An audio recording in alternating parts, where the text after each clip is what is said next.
Welcome back, everyone. It is another episode of Very Vehicular, actually the episode to kick off Season 2. What does that mean? Well, for you guys, it just means more episodes. We're going to keep going. Today's guest is none other than Rob Dahm. If you don't know Rob Dahm, he's probably best known for his four-rotor all-wheel drive RX-7 that stole a little bit of engineering from the Hoonicorn. In general, Rob is sort of a mad scientist. He's self-taught, builds some crazy cars on YouTube. We talk about those cars. We talk about the future of them. He wants to build a fan car. He bought 20 some odd Cosworth Indy engines. He wants to go set records at Laguna Seca. We really nerd out on a lot of the stuff that he's been doing, and this is a record-setting episode. Rob came here with the plan to set the longest episode. We did. It's a really good one. I haven't spoken to Rob in years, at least for any length, so it was really good just to have him come here, catch up, talk about a bunch of stuff, a bunch of things I didn't know about him. So anyway, buckle up because Rob is coming in at 100 miles an hour on this one. He's got a lot to say, and for once, I think I did the least amount of talking. Enjoy it.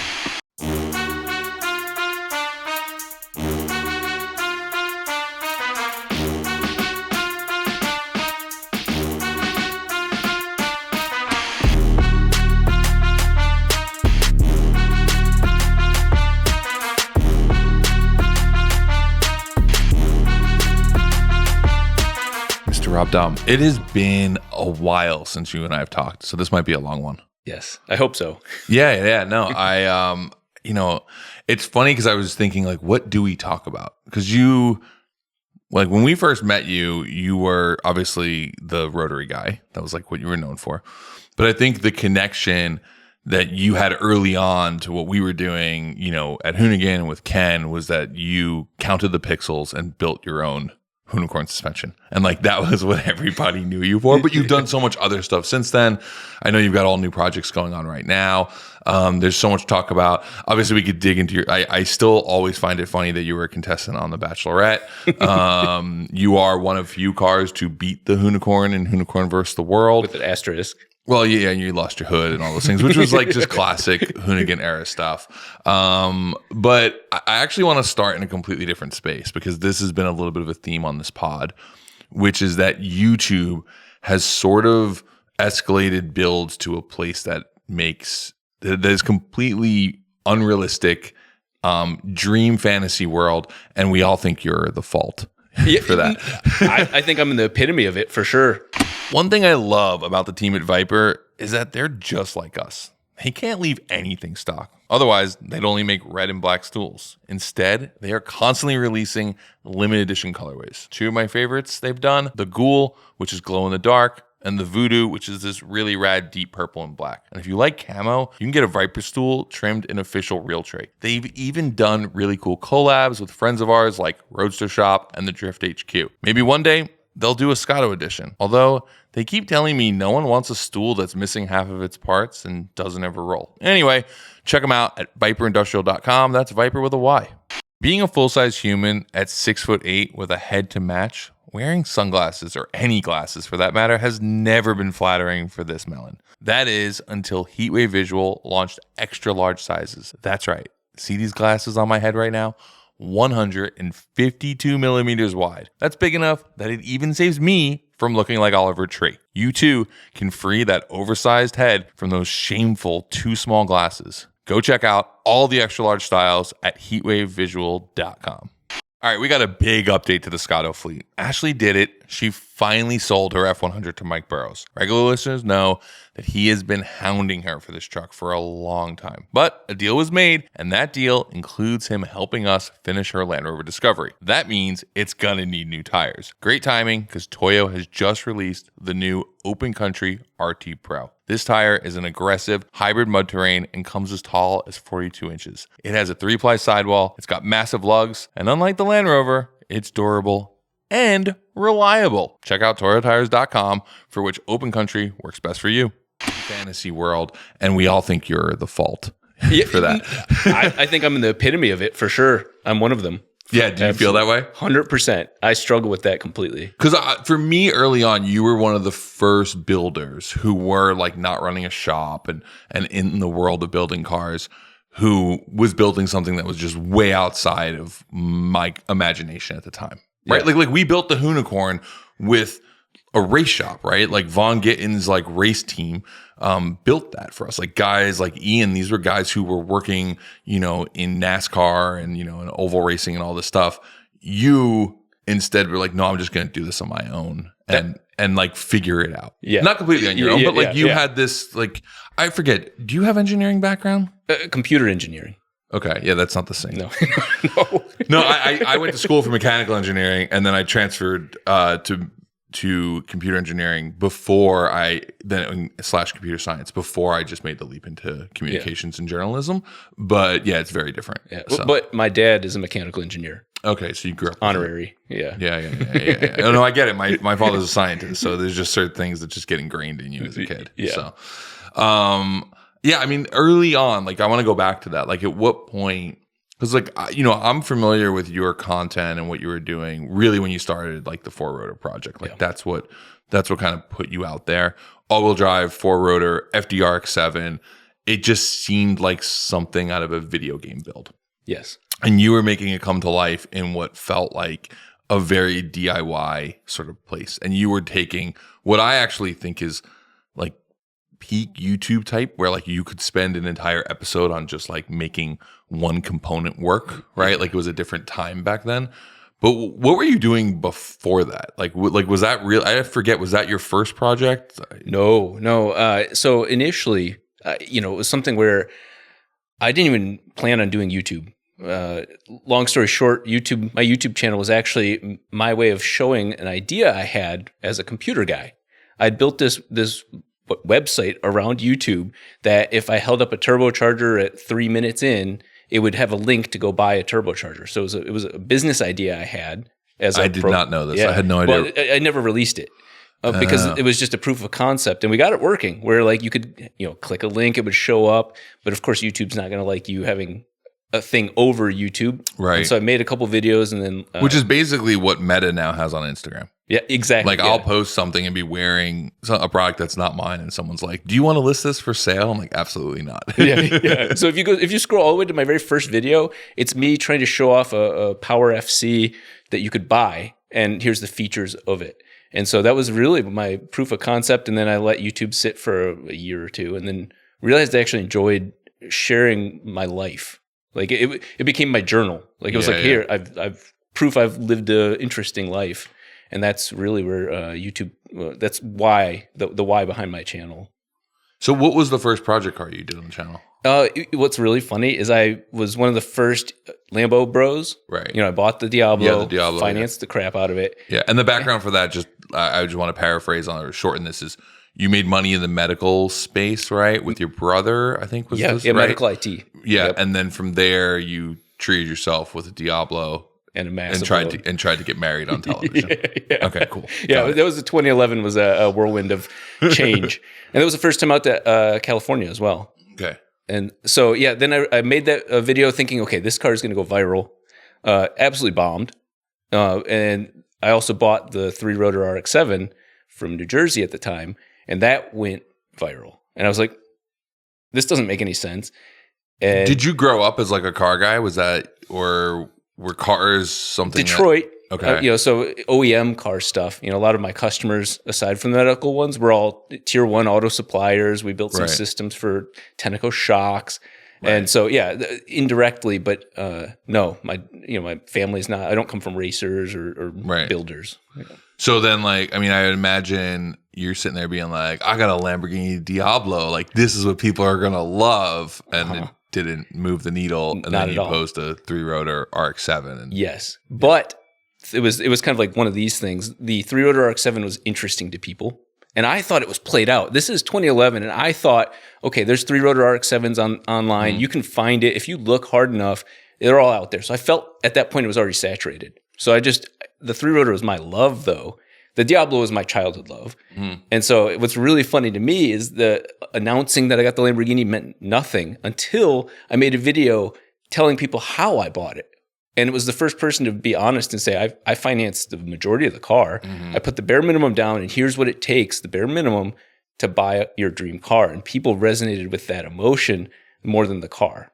I mean, I think that's always been one of your strengths was like you were always very, honest, but you were really good at explaining things and like how it was done in like a very simple way. Yeah. Right. Like you would take rather complex things and just be like, yeah, this is how I did it. And you also wouldn't, I mean, you still, but like you didn't mind spending a lot of time doing that. Where I think a lot of other creators are like, I don't know if I want to like spend 10 minutes explaining this one thing to the audience. Where your audience really bought in on that. Well, I think it's also, from a business standpoint, my channel's defensible position is that it's not worth it to do what I'm doing other than one person. You know, it's not worth it for my good friend, TJ Hunt. It's not worth it for him to buy an Indy car, because of how much work it takes to get it running. That's not a low-bearing fruit. But for me, because that's what I love the passion of understanding it, all the amount of time spent is the payout. That's like the nut I get to crack. And then, by the way, there's also an episode about it. Yeah. So for how long did it take to go from that into the four-rotor project? So Gymkhana 7 couldn't have came in a more perfect time, because I had the three-rotor in 2011. My brother bought a R35, and he had 250 horsepower less than me. And we were drag racing street light to street light, 40 mile an hour street, but just every light. And he would walk me every single time. And it was frustrating, because I'm like, I just can't get into power. I can't, the tires are blowing off. I had drag radials on, everything. And Gymkhana 7 comes out, and literally I saw, it was the LA River type of stuff. And I saw all the different tires grabbing, and I was like, those guys figured it out. And it sat for a second. Like I was like, that's a dream. That's like, I'm here. That's way up here. There's no path. And so that sat for a second. And then I was like, but rotaries don't have torque, so I'd have to do a four rotor. And so then I kind of played with the idea of doing a four rotor just because it's so extreme. And I think it was my birthday. 2015 was my birthday, and I kind of did that, like, I wasn't drunk, but like that drunken move where you're like, I'm going to go buy this. I'm just going to do it. I got to live. And so I put the money down for a guy in New Zealand to build the first E-shaft for my four rotor, which is actually in Hertz hands right now. That I never ended up, that was so cursed in all the weirdest ways that I ended up, it's Hertz curse now. Which, by the way, I love, because Hurton himself and all of his cars are cursed. So this may be a double negative. Like this may cancel his general cursing. I mean, we used to have a joke, which was Hurt pre-broke it, because anything Hurt would drive, the next person who would get into it would break it. And it's like, no, you didn't break it. Hurt pre-broke it. 100%. You know what's funny is the questions he's asked me while we were building the engine. I was like, it's not just his driving style that breaks things. It's his approach, and he's a really good friend of mine. So I'll say that. He skips some steps that keep the entertainment going. Well, I think one of the things that I've learned, like I love cars from the artistry of the car to begin with, right? Like I love the noise they make. I love the way they're put together. I love the engineering behind them. I love how they look. Like that's what makes me like cars first. Then I enjoy driving them. I think you have people like Hurt, like Ken Block, where driving is everything, right? Like Hurt, and they like the style, but they don't really care so much about all the other things as long as it's fun to drive, right? And this is like, I've learned this with, like, there were times with Hurt where I would have a car that he just thought was so not cool, right? Like my Audi Avant. And then he would see it do donuts and he'd like it. Because to him, it does something cool. And for him, I think it's like a very like video game mentality. Like he just wants to go drive it and have fun and walk away from it. Where I think the place where you and I are different is that we could build a car for 10 years and take enjoyment in the 10-year build. And then driving it is cool, but it's not actually the goal. Like the journey, it's like the whole, like the destination versus the journey. Like I enjoy the journey of a long build, where for Hurt, it just can't get done fast enough. Like he refers to car going to paint as paint jail, because it literally feels like the car's in prison because he just wants it back because he wants to go drive it. Well, it's funny you say that, because just like the car I drove here, the FC, people are like, man, none of your cars run. All the cars that run are no longer on the like channel interest because I don't care. It's done. And I want to pause for that. We're going to do a walk around on Patreon, because he pulled up in what looks like a rather stock FC, and then he told me it makes 700 horsepower. And I was like, all right, this thing deserves a walk around. Like, it is one of the craziest sleepers. Yeah. Like, if you had stock wheels on it, it would just look like an original car. This close to bringing them. I have them refinished, and I was like, man, if I wanted the better ride of the thicker rubber, but yeah, it would look bone stock. Yeah, it's we'll get into that later. But 700 horsepower in that thing is just nuts. And is that one of your lowest horsepower cars? The lowest, yeah. Other than the Diablo. Yeah, the Diablo is my lowest horsepower vehicle. How old are you? 42. Okay, I asked that because for me, I think there's this like the Diablo versus the Countach. Right. Like I'm a Countach guy. I'm 46. There's a picture of one in the background. That to me was the first car that I lusted over as a 6-year-old or a 7-year-old or however it was. It was that, and then later the F40. Those were cars that like really, really hit for me. Maybe the Testarossa because of Miami Vice, but like the Countach was it. Yeah. But I talked to guys who were just a few years younger than me, like Humphrey said it, like the Diablo holds a special place. I think there must be this weird cutoff around like 44, 45. You know what it is? Scholastic Book Fair. The poster choice got phased out and turned into the purple Diablo poster. I had the Countach one that basically looked like an advertisement for cocaine. It was sick. But I also got it at the Scholastic Book Fair. That's amazing. The real quick reason for the Diablo to me was 1991 Guinness Book of World Records. The paperback, oddly enough, not the hardcover, because I bought the hardcover as an adult to try and relive the memory, but the paperback version has the fastest production car in the world as the 1991 Lamborghini Diablo. And it briefly held that because obviously the F1 or the McLaren's F1 and all that, and XJ220, so it was like a technicality, but I saw this black and white picture of what as a kid, it was just a wedge, a little triangle from the side. And I remember reading it's 42 inches tall. And I was like, maybe I was 42 inches tall at the time. Right. And I was like, man, that is such a small car. And then it was Dumb and Dumber that came out. And it was, like the epitome of their foolish spending was this, beautiful car. Yeah. And I was like, I need to live my life in some way to acquire what is quite literally in that movie the most improbable or unlikely thing to have. You just opened a portal in my brain to a time that I forgot, which was as a kid reading the Guinness Book of World Records. Like, that was a normal thing to do. I mean, I remember whatever year Guinness Book I had, like 88 or 89. And I remember reading it all, like the lady with the longest fingernails, like the tallest man, the shortest man, the most bearded woman, right? And then just like weird things, like the most amount of this done.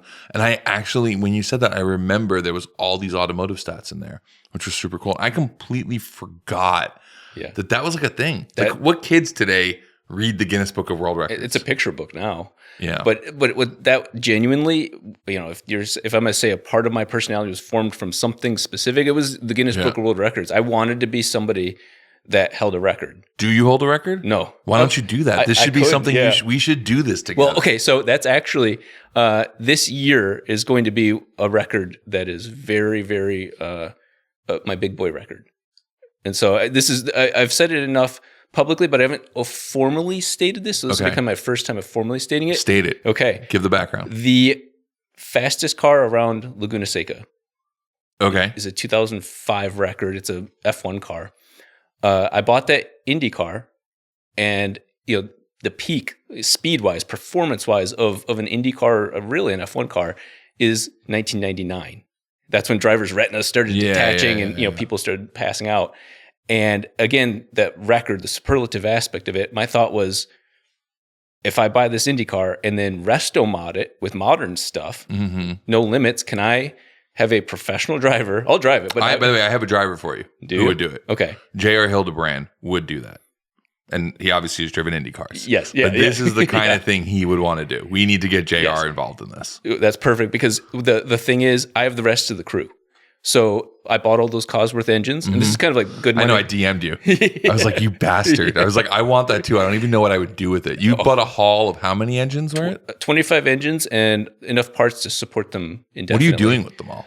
Can I buy one? Yes, I would be willing to sell you one, because I don't even know what I want it for, but it's just the cool. sound. The sound Obviously that. But I mean, I don't know what I would. It doesn't put need to do in. anything else.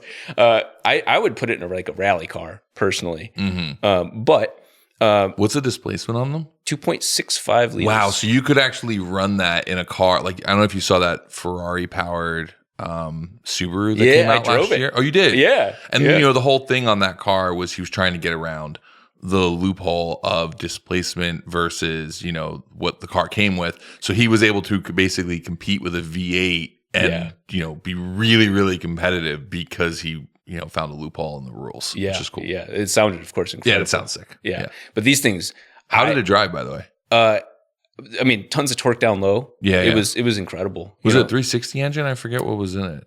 Yeah, the red intake manifold, as far as, I mean, it was like bulbous. You had the custom, hood and everything. And it was, I don't know my Ferraris well enough, but it was in that 360 era. Yeah, I thought it was that. It looked like one, but whatever. Yeah. Anyway, so back to it. So. Yeah. So, I through a variety of weird hijinks, here I am buying all these Cosworth engines just because I want parts for my own. I just want to push my engine until it pukes and not feel uncomfortable doing that. And so, with that came ex-Cosworth USA employees out of the woodworks. And what is the architecture for that engine? Is it fully Cosworth or is it based on another block? It's full. It's like the same. It is from the top to bottom a Cosworth engine. Yeah. So it's not like a Cosworth version of a Ford or something like that. No, this is there. You can see it came right before the F1 Cosworth, the infamous 20,000 RPM one, and the engines look so similar to me. So it's the same architecture. Just different goals.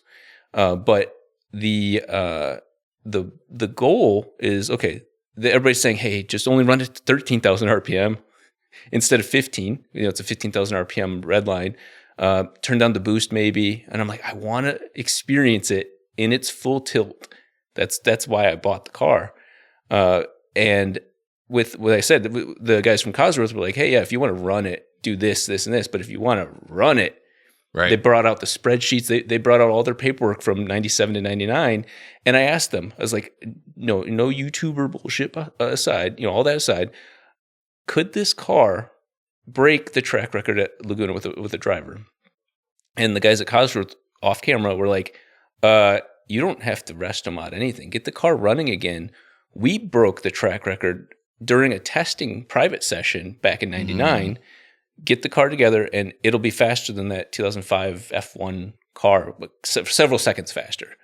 And so I was like, okay, I lucked out there. It was a weird goal, but I figured it made sense. It's pinnacle era of performance.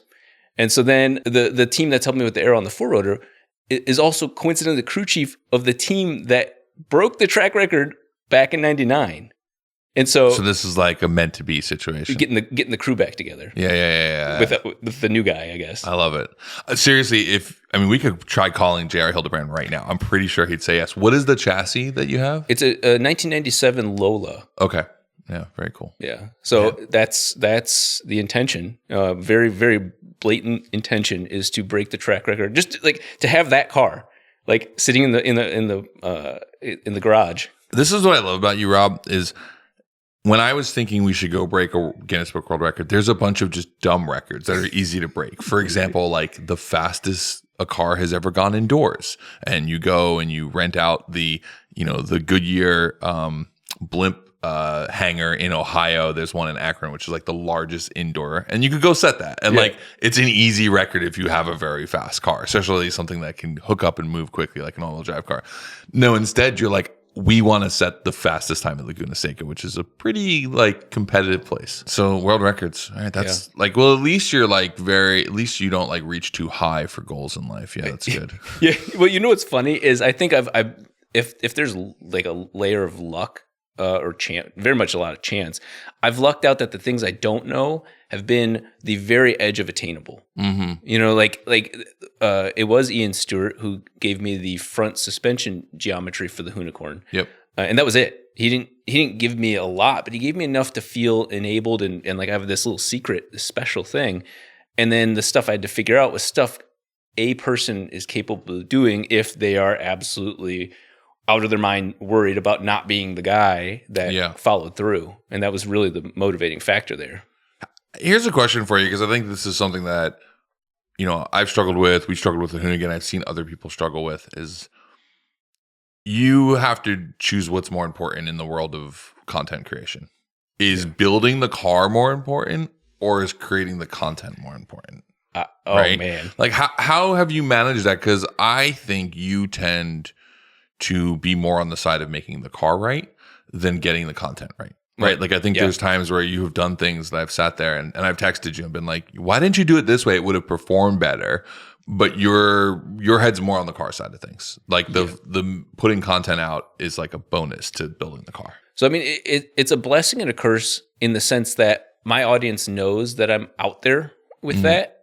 So I think there's an element of, I'll use the 12 rotor as a perfect example. That is the epitome of blessing and a curse. I didn't invent that. I'm very fortunate that the guy that did invent it thought I was the right person to. For people who don't follow you, can you just explain the 12 rotor? Because it is so absurd. Yes, it is. It is absurd in all the right and wrong ways. The 12 rotor was an invention from Tyson Garvin, who big boat guy.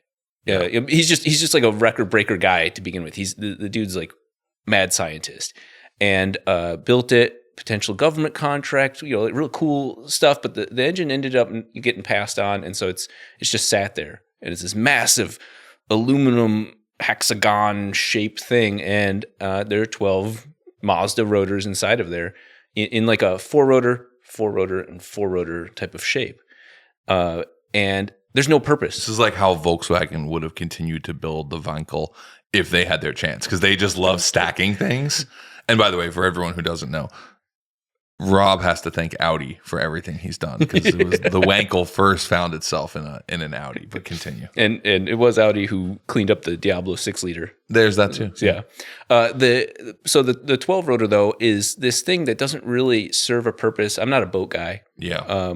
And so it's again that superlative, like, okay, anytime I Google, was his intention to build an actual operational engine, or was it the equivalent of guys who put like 871 supercharged big blocks to make a margarita mixer? Like, because it almost seems like I can do it just because I can. It's Tyson. I would like to say I know him well enough now to say that he's somebody that doesn't like seeing somebody else brag.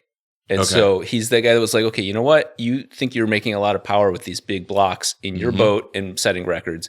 I think I can do it better. And so he's done it with diesels. He's done it with all these other big blocks. But this was his like, hey, I think the rotary makes sense enough to do this. And so there was a lot of thought put into the why, but specifically for a boat. Yeah. And of course, to have two of them for whatever reason. And so, it just never lived up to that. Ability, and rotaries are very particular. That's a good word for them. Yeah. That's the kindest word. That's the kindest word I've heard. I feel as an ambassador of the rotary community, they are particular.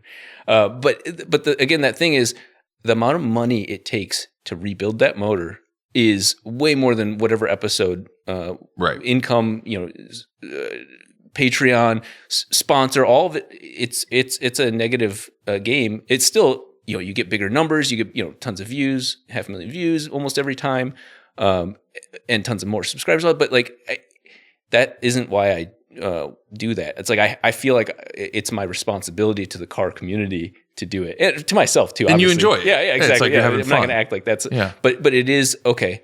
I have to go in phases because it's going to be a net negative. I just tangent for a quick second here on that, but do you feel like have you been having fun the whole time? I would say there's a very layered answer, because there's what I find fun, and then there's what the audience finds fun, and those two do interfere. They're not the same. And a good example is taking the 3-rotor Pikes Peak. Every time, it was absolutely life. That's the last time I saw you, by the way. Yeah. No, I remember. Yeah. Wait, no, filming a certain. Oh, I forgot filming on the Drifter movie. Briefly. Yeah. But I feel like, good point. I saw you on Drifter. Yeah. But so I find that fun. That's for me. But that's at some point that's not going to pay the bills, and then so that's in the back of my head, going, okay, this is actually costing me money to have fun. And I never intended to be a racer or a driver. And that old saying of like, how to become a millionaire as a driver, start as a billionaire. How to make $1 million is you start with 2. Yeah, exactly. And so I've realized that's expensive, but it is an outlet for proving what I'm doing. I realized something though is the four rotor, and this is something I wanted to talk to you about. Was the four rotor itself is my magnum opus for sure. It's not just what I'm known for. It's not just okay. It's the biggest this versus that car race. It's what I think is this absolute limit and perfect storm of things. And I realized jumping back onto that, oh my God, that is my like passion. That is what gets me amped up. And I honestly, like, I'll almost getting goosebumps now thinking of when we strapped it up to the shipping container. Yeah, I remember that. I remember you seemed emotional. Yes. Like you actually seemed emotional, not for the camera because there wasn't even a camera on you. I was standing there near you and you just seemed, I think, one, relieved that it worked. Yes. It didn't explode in front of a live audience. And two, I think you were just like, finally we're here, right? Yep. And for those who don't remember this, Rob was nice enough to do basically like the first all-wheel drive burnout in your car at Burnyard in front of 6,000 people, which is pretty sick. Yeah, I couldn't get it working the night before. It kept choking, and so everything. It was truly everything on the line. That's good luck though, because if it ran perfect the night before, it would have choked on the day. Yeah. It's always better when the car doesn't run the night before. Yeah. And so it was neat. Obviously for me, it's I'm doing it in front of you and Ken, and this is something that I want to show that I took it serious. Yeah. But just the seeing the front wheels just in front of me, because I obviously half the car was missing. You can't take that moment away from me, type of thing. And so that is I think that was one of my happiest moments ever, like in life. Awesome. I'm happy I was a part of it. Yeah. And then it's like that drug hit. So I don't, when you say, is it fun? It's more of like, does it, fuel? Like, does it get me feel alive? And this final version of the four rotor that I've been wanting to do is what makes me feel alive. Right. So it's interesting because I'll admit, I think I was always jealous of your content and journey. One, there was a simplicity in the way your stuff was. Like it was, I know there's been other people involved, but it was you. You were obviously leading it all. It was sort of your direction, your vision of what you wanted to do. You were taking your time. You were clearly doing something you really wanted to do. And there's this part of me. I mean, when I was at, Hoonigan, I was, behind the scenes on everything that was happening. It didn't matter if it was a Hurt project, a Vinny project, a Zach project. I was in the background helping it, right? Whether it was doing something as simple as just edit notes or actually helping with the concept. Like when we did on Professionals, like that was something that I helped them figure out how we were going to put it all together, help them edit it, help them run through all of it. And then, they did their part. Right. And I enjoyed that. But when I was making my own content on my own cars, it always felt really rushed to me because it felt like it was this like thing that was selfish. Like it was just this thing I wanted to do. And at first I was doing it because we needed content for the channel. And then I started to like find this audience of people who enjoyed my like weird meticulousness of doing dumb things, right? Cleaning bolts or whatever.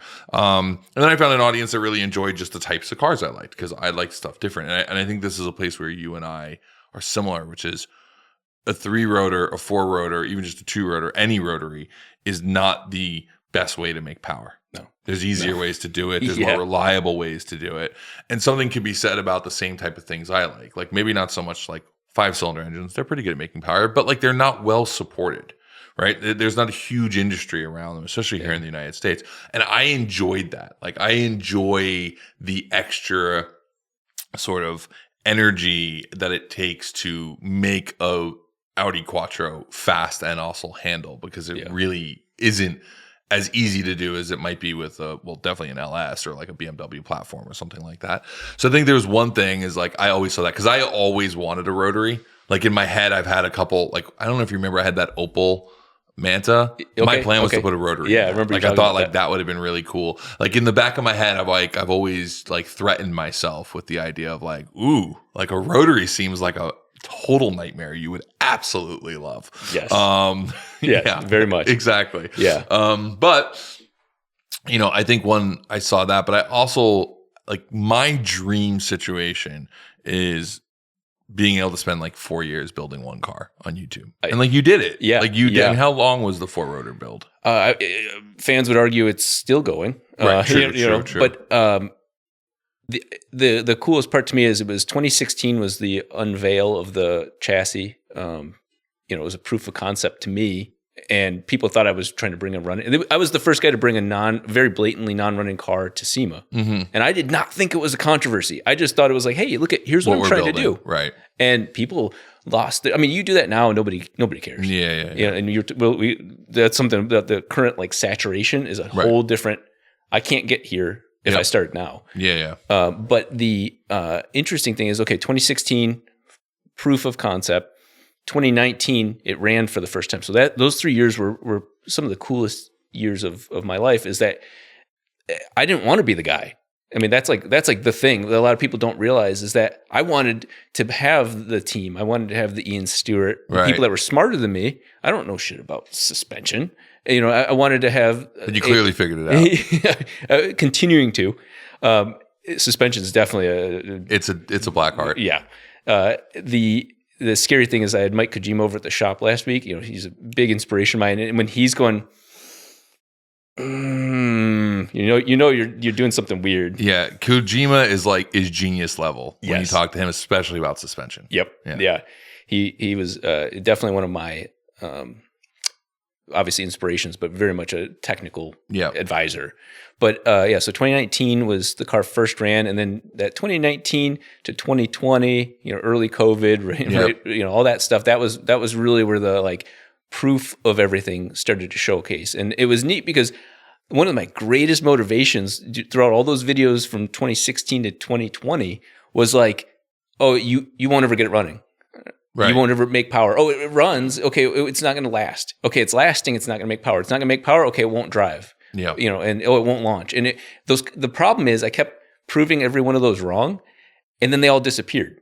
Yeah. I loved more than anything. I loved being doubted. Yeah. That is such easy, free motivation. Yeah. And so, and I think you also, not to cut you off, but I think also you had developed this like interesting underdog story because you didn't have Ian Stewart, an ASD in your court. Like they gave you a diagram, but they weren't there building it for you.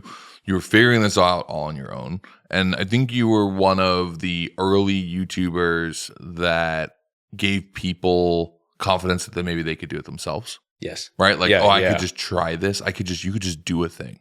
Like you could just figure it out. Yeah. Right. And I, as I mentioned, 46, been doing this for a long time. I feel like in the early world of when I got into cars, and I know this was different in hot rodding, so this isn't new, but like in the late 90s, early 2000s, like everything was kind of bolt-ons. Like turbo kits were still really scary. Like there wasn't management on the level it was at. And there wasn't a wealth of knowledge that you could have at your fingertip to learn this, right? Yeah. I mean, you literally were reading books, right? Like I was a Volkswagen kid. There was like the handbook to VW, like water-cooled VW modifications or tuning or whatever it was. Yeah. And, like that was my Bible. But if it wasn't in there, I didn't know how to do it. So like there was a few paths. You and a bunch of other creators who really sort of pushed it without having a lot of support, I think opened up this world of like, hey, you can go do this. But I think you guys also open up a world of like every car needs a 4-rotor in it, which is not the case. Maybe not really the case. And I think it's kind of pushed YouTube to this like what I refer to as like extreme kink world of like if the car doesn't have an engine swap, isn't running the suspension from a different vehicle, doesn't have like a PDM system, like all these things, like it doesn't even matter, right? People don't care about normal builds anymore. But it was interesting because back to the underdog thing, when you raced the Hoonicorn, first off, you had guys like myself who were rooting against our own team because you had such a good underdog story. Yeah. And I think it really amazed everybody. I mean, I remember our own, techs and mechanics on the race team were really curious. And I think some of them were helping you even work on your car. I think so. Yeah, we're cutting parts off. Yeah, they were like helping you get it like going because they wanted to go out there and see it. And I think that was something that was really interesting at that time was like you built this story of, we wanted to see you win, even if that meant we had to lose, which was cool. It was super cool. And even Ken was stoked that one run that you beat him. Yeah. That was. We all thought the car was going to explode, but it was still pretty cool. Yeah. That was really neat. It's like I think of myself as kind of like a super fan of you guys, but it wasn't that I just wanted to worship what you're doing. I just admired that you guys cut this new path. Like the easiest way for me to say it is, I don't know what permits, whatever you had to do to get Gymkhana 7 made had to be a nightmare. Like you're like, I did that, I'm never doing that again. You know, those type of internal moments. But for me as a viewer, you produced art, something that hit me very deeply. And I just wanted to be able to stand next to you guys was like not a lifelong dream. Like I'm not gonna make it over the top, but it was just such a like, oh my God, I get to be one of them for a day. You know what I mean? Like I'm just a random dude.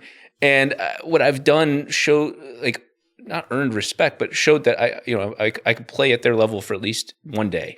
Yeah, I think the big difference between us and you, though, is we had like a team of like 80 people making that happen, and it was like you and a few of your buds making what you did happen, which is, again, your underdog story there, which is funny because we always saw ourselves as like the underdogs against Hollywood. And then you kind of, there's always an underdog to an underdog, right? Yeah. But it's actually, as a quick little tangent, Gymkhana 7 was generally actually easy to permit. Realizing that Los Angeles is very they're very Hollywood, they know Hollywood. They expect it. They shoot car chase scenes all the time. So that actually wasn't difficult. The hardest part of Gymkhana 7 was getting access to above the Hollywood sign. And actually, we were in the LA River filming when the phone call came through and said, you got it. Because they had told us no over and over and over again. And just for Ken and I, we just saw this ending where the Hollywood sign is this thing. And we didn't even know that there was a road that went up to the Hollywood sign. And the reason is because Homeland Security controls that piece of property because it's one of the only analog antenna and radio systems to speak to the White House. So if satellites went down, it's like one of the few locations that LA has communication out of. So because of that, Homeland Security keeps it really tied up. And we were up there and the Homeland Security agents were not cool with us. Like they were like, if you point a camera this way, I will shoot you. You're on federal land. And okay. And I was waiting for the smirk. It never came. I was like, all right. But no, we ended up getting access. We had asked a bunch of people, and eventually we made a plea to the mayor's office and was like, this is a postcard to the city. How can you not have the Hollywood sign? By the way, you do have to pay a licensing for the Hollywood sign. I think it was $10,000. We had to pay because the people who own the Hollywood sign just to have it in the shot. Have it in the shot. Okay. Yeah. But to get up there and to get into that location for that finishing thing was probably about 3.5 months of work. We got told no 10 times. We kept asking. And then mid-shoot, we were told, yeah, you guys can go film there. And we had to add a day to the shoot to go get it. We had to go raise the money real quickly to figure it out. Yeah. But I think it was great. It makes for a fantastic ending. It's some of my favorite photos and shots. We did the Michael Bay style helicopter wrap. Pierre Vickberg went and DP'd the heli work for that for us. And, it just gave that classic shot. It's one of the most heroic shots. Ken standing up there, with the donut derelict jacket on, looking out, at the ender. And it's some of my favorite shots of the Hoonicorn. That was such an amazing shoot. It's not my favorite film technically, but the Hoonicorn elevated that film to a whole other level. It was so cool. The intro just, I think, to me, and again, this is more as a fan, not a YouTuber. I feel like you contributed something to the car community, to the world, that it's here. It's out of your hands. You've made it, and you've done your part. I feel like what I mean. That's the gravity of that to me. I appreciate that. Yeah, I appreciate that. That's where I feel like I have that. I have my own little one that I want that I want to contribute as well. And I it's not that I want to pitch you on it, but I do have okay, here's what I want to do with the 4-rotor, blazing my own path, but also still really paying homage to what you guys have done. And I think if you're saying you want to go make a film with the 4-rotor, I'm down. Yes, we should do that. And I'll Hey, what's up? Here's a quick little story time interruption brought to you by FCP Euro. The time has come for me to do what I think most middle-aged men do, which is relive my childhood by rebuilding my first car. And my first car was a 1995 Volkswagen Golf. But I'm going to do this one a little bit better. So I got myself a 1985, but this is a Volkswagen Golf Synchro. That means it's got a bigger engine. Yeah, it's got that VR6, and it's all-wheel drive. Unfortunately, it is sat not running for over 20 years. Yeah, it's a full-on barn find because it was a project when it sat. So the engine wasn't running. I've got a ton to go through. Luckily, FCP Euro has almost everything I need just to get this thing back on the road. First, there's the obvious maintenance stuff, right? All of the fluids, the brakes, the general consumables. But this thing is also just missing parts. Like there were things just not there. And then there's all the things that you just want to make better. So I have been spending the last 2 months just stacking my shopping cart, all the things I'm going to put in here. And a lot of you have been asking, is there going to be more than just podcasts? Yeah, there's going to be more than just podcasts. There's going to be builds. I'm going to do them a little bit differently. It's going to be like a build cast, but we'll get into that later. You'll catch one of the first ones here, which will be my Synchro, built with a ton of stuff from FCP Euro. If you too have an outstanding project just sitting, go to fcpeuro.com. Most likely, they've got all the parts to get your Euro back on the road. They certainly did for me. Okay, so here I want not so much just your reaction on camera, because I haven't told you what I think I can do to bring one more layer to it. So my thing about the way that the Gymkhana videos hit me, the first handful, was it was defying physics to me. It was like I didn't know a car could do that. Right. It wasn't just it's a stunt. It was just that doesn't even make sense. I didn't know a car can change angle. One of the things Travis Pastrana and I always talk about is the reverse entry in Gymkhana practice, which is the first film, where he slides backwards around the cone.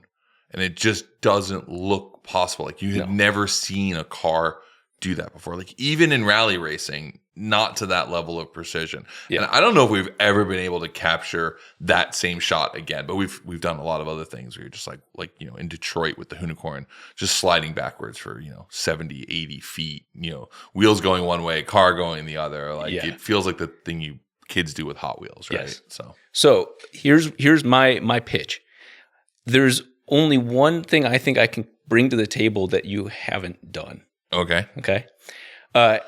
Imagine, and this is the opening shot in my mind. I can see it so clearly. Is close-up shot. You see the car. You see, kind of pulls back. You can see a, helmet, driver. And as you pull back, the camera turns 90 degrees, and the car is stuck against the side of an underpass. Okay. I'm still listening. Okay. And it drops. That's where it takes off from there. Oh, so you're saying so it's pointed down. No. It's on its side. It's on its side. Yeah. So we're looking at the car straight on under, roads here, cars like this stuck to the side of the underpass by itself. Right. Nothing else. And then the video starts with it coming down off the wall, drifting and beginning. Okay. All right, I'm down for that. Okay. How do we keep it to the wall? Well, that's what about this for? This dude brought props like he's Gallagher. Yes, and we're gonna smash it. Actually, we accidentally broke it already. Testing it. That is not the real four-rotor chassis, but this is the proposed final chassis for the four-rotor. And there's so many layers to why we needed to do that. And the biggest thing is the current version of the car is so unsafe. It does exactly when I think of scumbag, I think of the current version of the four-rotor. Yeah. And so what I've been wanting to do is say, okay, rotaries require so much cooling that car would overheat almost immediately doing Pikes Peak. And so I thought, okay, well, I'm going to need tons more radiators. Well, then that means I'm going to need more fans. Well, that means I'm going to need more power draw to pull this air through the fans. What if I have the fan system pull from the ground? Okay, well, yeah, that's kind of cool idea. I know where this is going. And so that turned into, okay, well, let's talk to some people. And then they put me in touch with people from McMurtry and all these other companies I can't name yet.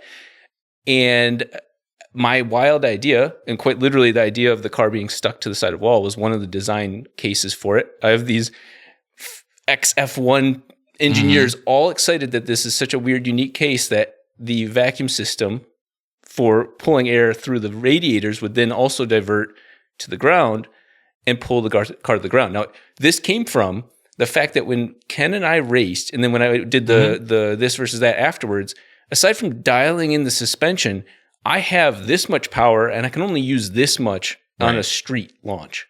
And so, no prep, which drag racing is cool. It's amazing, but it's not my favorite thing. Is that how can I get more traction on a normal street? And I was like, well, shit, I might as well just do all of this at once. And for the last year and a half, I've just kind of set this idea of like, again, just like the actual car itself, what if I divert some of that power that I have excess of to pulling a vacuum as needed? And so it is happening. You have a beautiful mind, my friend. So my idea is that this is my like I said, is that the four rotor to go one last time instead of anybody saying, oh well, he's just milking it or whatever. I want to have like a nugget of like, this is, you can call it the four rotor, you can call it something else, but it is my attempt at like a hypercar. So you're going to carry pieces of the four rotor into this new vehicle. Yeah. So the most important piece is that the door frame from the stock car still has the VIN number, and so does the plate right at the front. So the VINs are going to transfer over, spiritually. Yeah. That Theseus ship idea. So that's all that's going to be left. But because I had to create a new chassis, I was like, okay, what justifies all that extra effort? Aside from, polishing my ego of saying, oh, cool, I built the car better. I was like, I need to do something special. And one of my favorite memes I saw long ago, and I think it saved me from doing some really stupid stuff. It was a meme of an axe. It was a picture of an axe. And the blade was made out of wood. And it said, just because you're unique doesn't mean you're useful. That's a good one. And I was like, because, that's one of the things about YouTube is like, try to make something unique. But yeah. Well, and this is actually a conversation that's like on my list here of things to talk with you about, but we'll pause it, but to get into is, do you build something because it's never been done before and it needs to be built, or you build something just to be different? Right. Oh, we could. Right. And like, I think it's a fine line between the two. And I will say I am 100% guilty of both. Right. I think we've done things that you're like, hey, that makes a lot of sense. There was a reason that we went and did that. And then there's other things where you just did it to do it. I mean, I always talk about the Honda Indy truck. Super amazing product. The Honda team was super fun to work with. It was really cool to see it out there testing, thermal with the Indy teams. It was kind of a ridiculous thing that we did as a stunt. Like it was a stunt, right? Yeah. Like the build itself was a stunt. The Colmaro, another vehicle that was kind of like a stunt. It didn't make sense. But then there's other things that like, I think that, and this is a random one, but do you remember the Ford Frightening? We did like Paul Walker's Ford Lightning, but it was like a faux Lightning. So we called it the Frightening.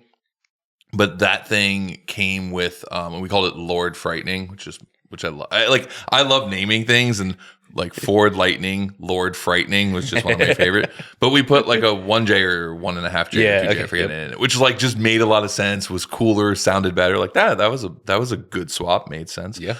Anyway, I want to get back to this the whole future of the four rotor. Yeah. So have you spoken to the guys at, was it McMurtry? Yeah. Make the Spearling? Yeah. So you've been talking to them. The director of engineering gave me a lot of,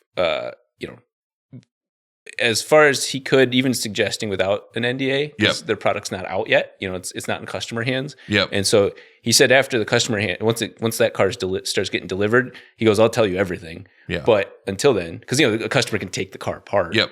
But I've had some conversations with them too. That's why I was wondering. So, yeah. So he was kind of doing that, like, quite frankly, he was like I was like, what about this? He's like, right. Okay.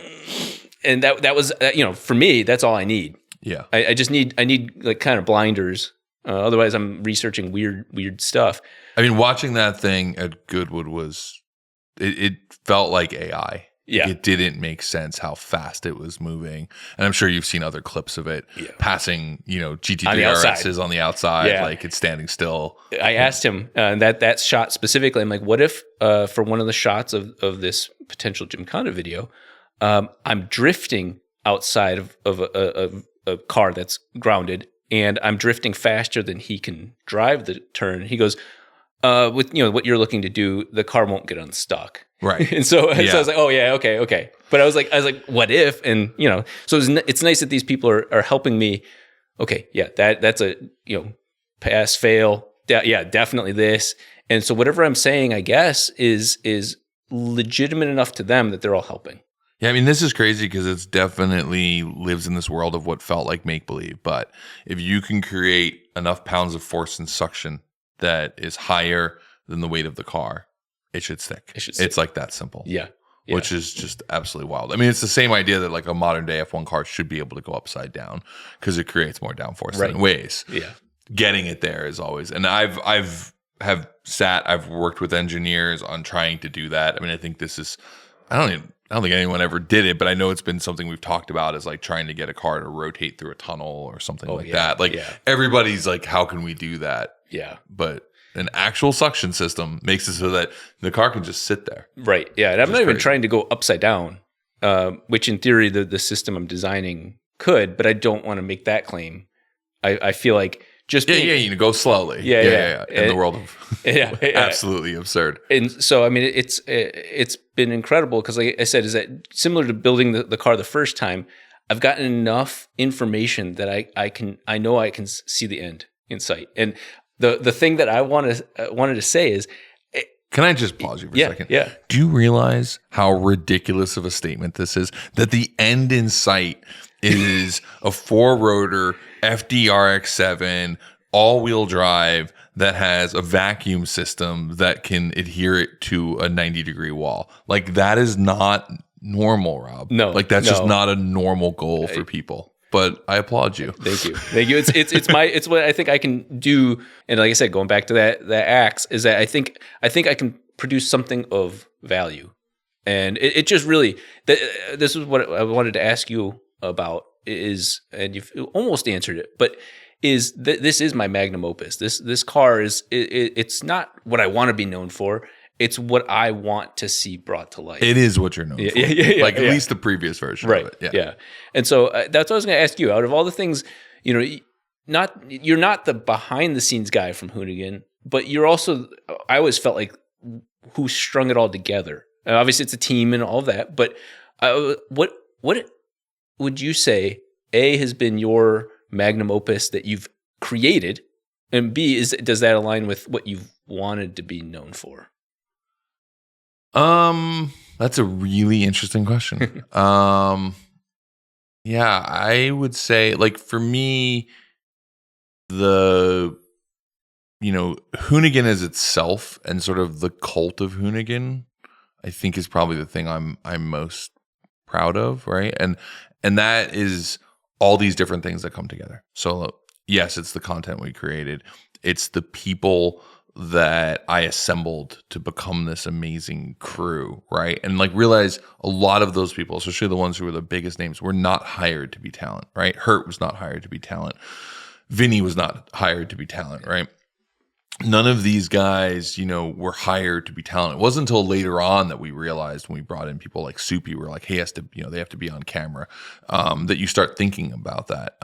But in the early days, it was, no, we were just making this brand, building this thing. And I think the fact that it transcended to this moment where Hoonigan was sort of this defining thing of a culture seemed really cool to me. It was never the expectation. Like we wanted to build a brand. That brand was going to have multiple arms. One of them was obviously going to be, apparel, and that was really the money making side of it, at least early on. The media business was to support the apparel business, right? Like that was the original math of it. Yeah. I mean, real quickly, we launched Hoonigan at Zoomies, right? So we were the first automotive brand at Zoomies. Now it's crazy because one of the I was talking to someone the other day who works at Zoomies, and they said, top selling product now is automotive. Yeah. But when we went in there, they told us, "What are you, crazy? Like, this is a skate and surf shop. Like, we don't sell car stuff." And they told us that the only reason they were even taking the meeting was because they owed it to Ken because of, you know, how much business they had done with DC over the years. And they were about to kick us out of the room and, you know, done with it. And I mentioned something about tattoos. And the guy was like, there is no way in hell, this guy named Jim Bob, he's like, there's no way in hell that this brand is like less than 2 years old and people are tattooing it to themselves. And I said, go on Instagram. And Instagram was like 7 months old at this point. I said, just search the hashtag Hoonigan tattoos. And there was like 40 or 50 tattoos there. And he said, all right, let's put it in order. Because to him, he said this, and later on, he said it wasn't just the tattoos. He said the guys wearing the tattoos were wearing other clothes in our space. And I realized that you were living in our space. You were living amongst skateboarders and BMXers and snowboarders in this space, but you guys were in this car world. And we did that, and we did a 40-door test, and then we went to all 600 doors in a month. And all of a sudden, we had to promote it. And that's what built the media business. It was like, well, the best way to, like, we're not going to go spend advertising money. We'll just go make our own stuff. And next thing you know, we had a YouTube. And then the YouTube channel ended up becoming bigger. Not the channel, but the partnerships from that ended up being bigger than the business that we had created. That is cool. We'd created from that. So, like, for me, I think all of those pieces that just kind of came together and to sit there and say, you know, and I have a very complex relationship with Hoonigan as a brand today because one, I obviously left and things changed and things went different ways, but like I will always love the Hoonigan that we built, right? Yeah. Like it was so much fun. It was so cool. And to create something that other people say had like a major impact for them is cool, right? Like it's just, it's really neat. And so for me, I would say that that's one of them. I think another one though for me is like my era in the Gymkhana films as I got more and more involved, which really started around Gymkhana 5. Okay. So up to Gymkhana 5, I was very much a consultant. I was helping, but like I wasn't leading. Gym 5 is when I came in and I got to lead. So like I have a lot of pride around the Gym 5 all the way through the last film I just did with Travis because I got more and more and more in control and more involved, and Ken, you know, really gave me room to do that. Ken and also Ben Conrad, who was the early director, like they really just let me be like, you want to be a director? Like go be a director. Right. So I think those are those pieces too. For me, it's none of my car builds. I enjoy building cars, but I don't think any of my cars are that cool. My Coupe Quattro is pretty cool. Maybe my Nova, but like that's not my thing. Like my thing is telling stories and making that. So, and building brands. So yeah, I think that's it. The other day, a friend of mine texted me. I hadn't heard from her a really long time, and she said she went to a birthday party for a young kid. She bought them like a Subaru rally car as a present, and one of the guys there, you know, was like, "What do you know about rally racing?" And she was like, "Oh, you know," she started like explaining her relationship, you know, me and Ken. She knew us, and the guy it didn't click at first because like I don't think she said last names. She was just like, "Yeah, my friend Brian, my friend Ken, blah blah blah blah blah." And at some point, he's like, "Oh, what was the company named?" And she's like, "Oh, it was called Hoonigan." He's like, wait, are you kidding me? And like, that's just this thing I love that we built this thing that like in some random space, you know, someone else was like, oh yeah, I've heard of that. And, you know, Humphrey said on this pod that, you know, we transcended to a point where like just the Hoonigan sticker identified the kind of person you were. You didn't have to know about Gymkhana. You didn't have to know about the YouTube videos. Like it became like a real brand and like went and did that thing. So I don't know. It's a weird one for me because I don't feel like I'm I don't feel like I'm done, but I as I'm older, I very much have this thought, especially like after having a child, and you start to realize like you're like the most important thing I've ever done in my life is my kid. Like that's like really cool, and like I really love that. And you're willing to give up more. And I've said this, and it may be a bit morbid, but like, you know, if I was to be sitting on my deathbed tonight, I don't think I would sit there and go, I wish I did more in the automotive space. Like I know I've done a lot, right? Like I know I've gotten from being a journalist to being a filmmaker to helping create brands to, you know, creating events to all these different things to be involved in builds like the Hoonicorn and all of that. I've gotten to do such amazing stuff. So like if it all had to stop today, I think there's probably other things in my life I would have preferred to do, like Yeah, work on yeah, my yeah. own projects and do a little more tractoring and, you know, and obviously more and more family time and catching up with old friends and things like that. There's a lot of other stuff, but you know, you don't know if you're going to go tomorrow. So like, I still want to do other stuff. Like, I think for me, I've said this to the point that I think people who listen to the show are probably sick of hearing it. Like my goal, like the thing I want to do is I want to be involved in a big Hollywood film that has an amazing chase scene in it. That is of my brain. That's cool. That's where like I would really love to go do. And obviously it was fun to work on the project with Sung Kang and Drifter, but I really would love to go and really kind of like own not even a car movie. I want to make a chase scene for like an action film, because that's what made me love that. Ronin, one of my favorite movies. Like I want to go do that. Like the new Heat is in production now. I'd love to be able to be second unit director for like a car chase moment in that. Like I love those kind of films, being able to do that. That's goal. But at the same time, like, man, I don't know. I've been super privileged to get to do like all this super cool stuff and be a part of something that I, you know, will have a lasting, you know, at least a footnote in the history of car culture, right? And whether that's Hoonigan as a brand or the stuff I was able to help Ken do and, you know, Gymkhana, be able to make that come to life. So yeah, I don't know, man. I never really thought about it like narrowing it down as that one thing. I mean, what do you think is the one thing I'm most known for? Yeah, I mean, I think, how would I word this? It's not that I'm wording it carefully. It's that I think Hoonigan required both you and Ken. You know, obviously. Yeah, for sure. But like, it wouldn't have happened without you. And whether it's a perfect storm or whatnot, I just that's where when I remember watching the videos and going, okay, he's driving. Like that's the person. That's the lead singer. But there's somebody putting it all together. That was my thought. Somebody orchestrated this, and obviously Ken still had a huge part in that too. But I knew that there was somebody else, and that was before you guys had really. I mean, that was so. If we were Mötley Crüe, he was Vince Neil, I was Nikki Sixx, and Hurt was Tommy Lee. I don't know who was McMurtry. Okay, but look. It's there was one of the really interesting things about the brand was that we lived on really, really far spectrums, and Ken allowed that. So there was an audience that only knew Ken. And that's what they were there for the Gymkhana films. And then there was an audience that actually didn't like Ken and was there for shit car.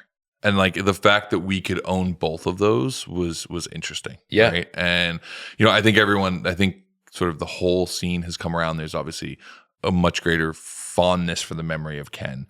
But there was certainly this period of time where like everyone felt like Ken was oversaturated and another Gymkhana and blah, blah, blah, blah, blah. And I think the drift community was really sick and tired of people calling Ken the best drifter in the world. Ken didn't refer to himself as that. He didn't see himself as that. But there was a little bit of a backlash to that.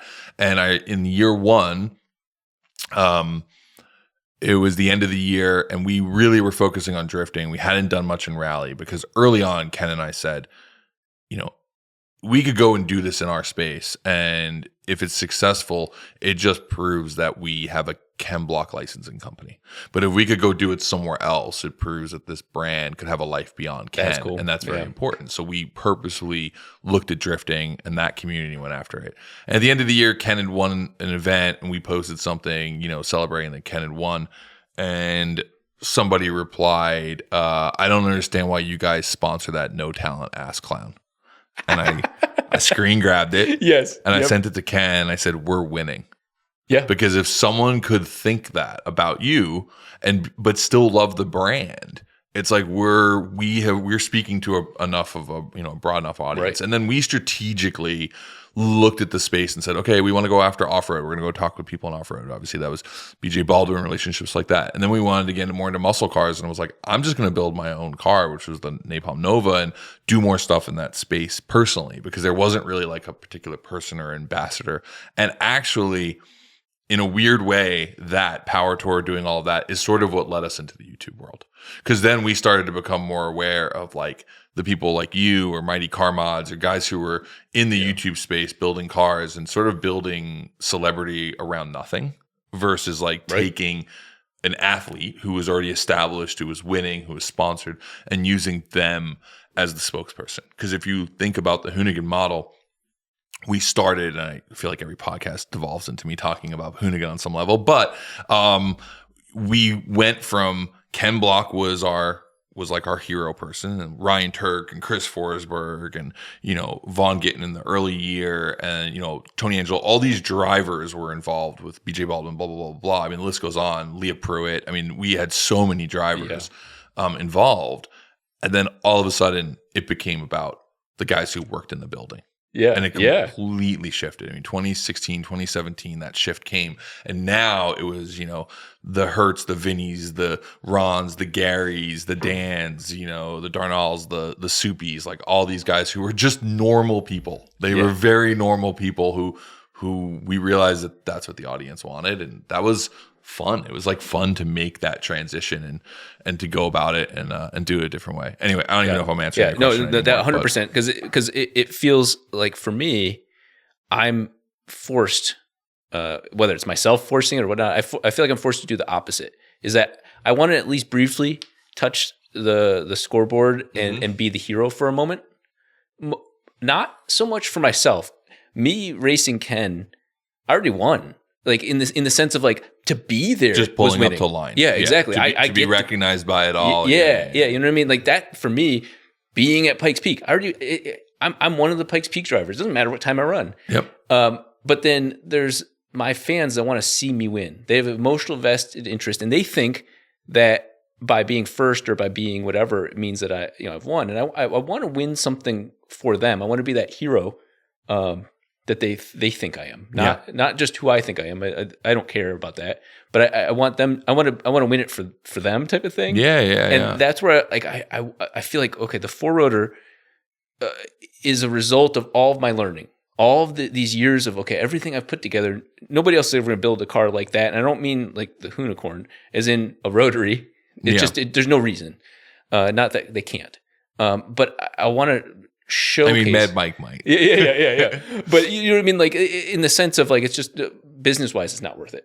Is more the approach. And so I just want to. There's a similarity here because like you could argue that business-wise, the Gymkhana films didn't make sense. Yeah. Right? Like the amount of effort and time that went into them, they were a loss leader, Yeah. And it's the same for you. Yep. Yeah. And so that's where I want to have this thing dance and show that one of us, one of the normal guys could be briefly, the Ken type of feel, not replacing him or anything like that. Just that, okay, if you put enough effort into it, you can build the car and you can improve your driving skills and then do the thing. Like, you can live in that moment for, just that one time. And that's, I think what, for me, even coming here and hanging out with you is this has culminated in my life for doing that, is that I never wanted to be the driver. In fact, I didn't even want to drive my car up Pikes Peak. When I went, the guy, David Donner, I rode with him and he did the... Donner's great, by the way. Awesome He's guy. Fantastic shoe. Yeah. And so I rode with him for Top Gear and he did the production Porsche. And I was like, hey, I would be honored if you would help me by driving the 4-rotor up Pikes Peak someday. And he goes, no, basically fuck that. Yeah.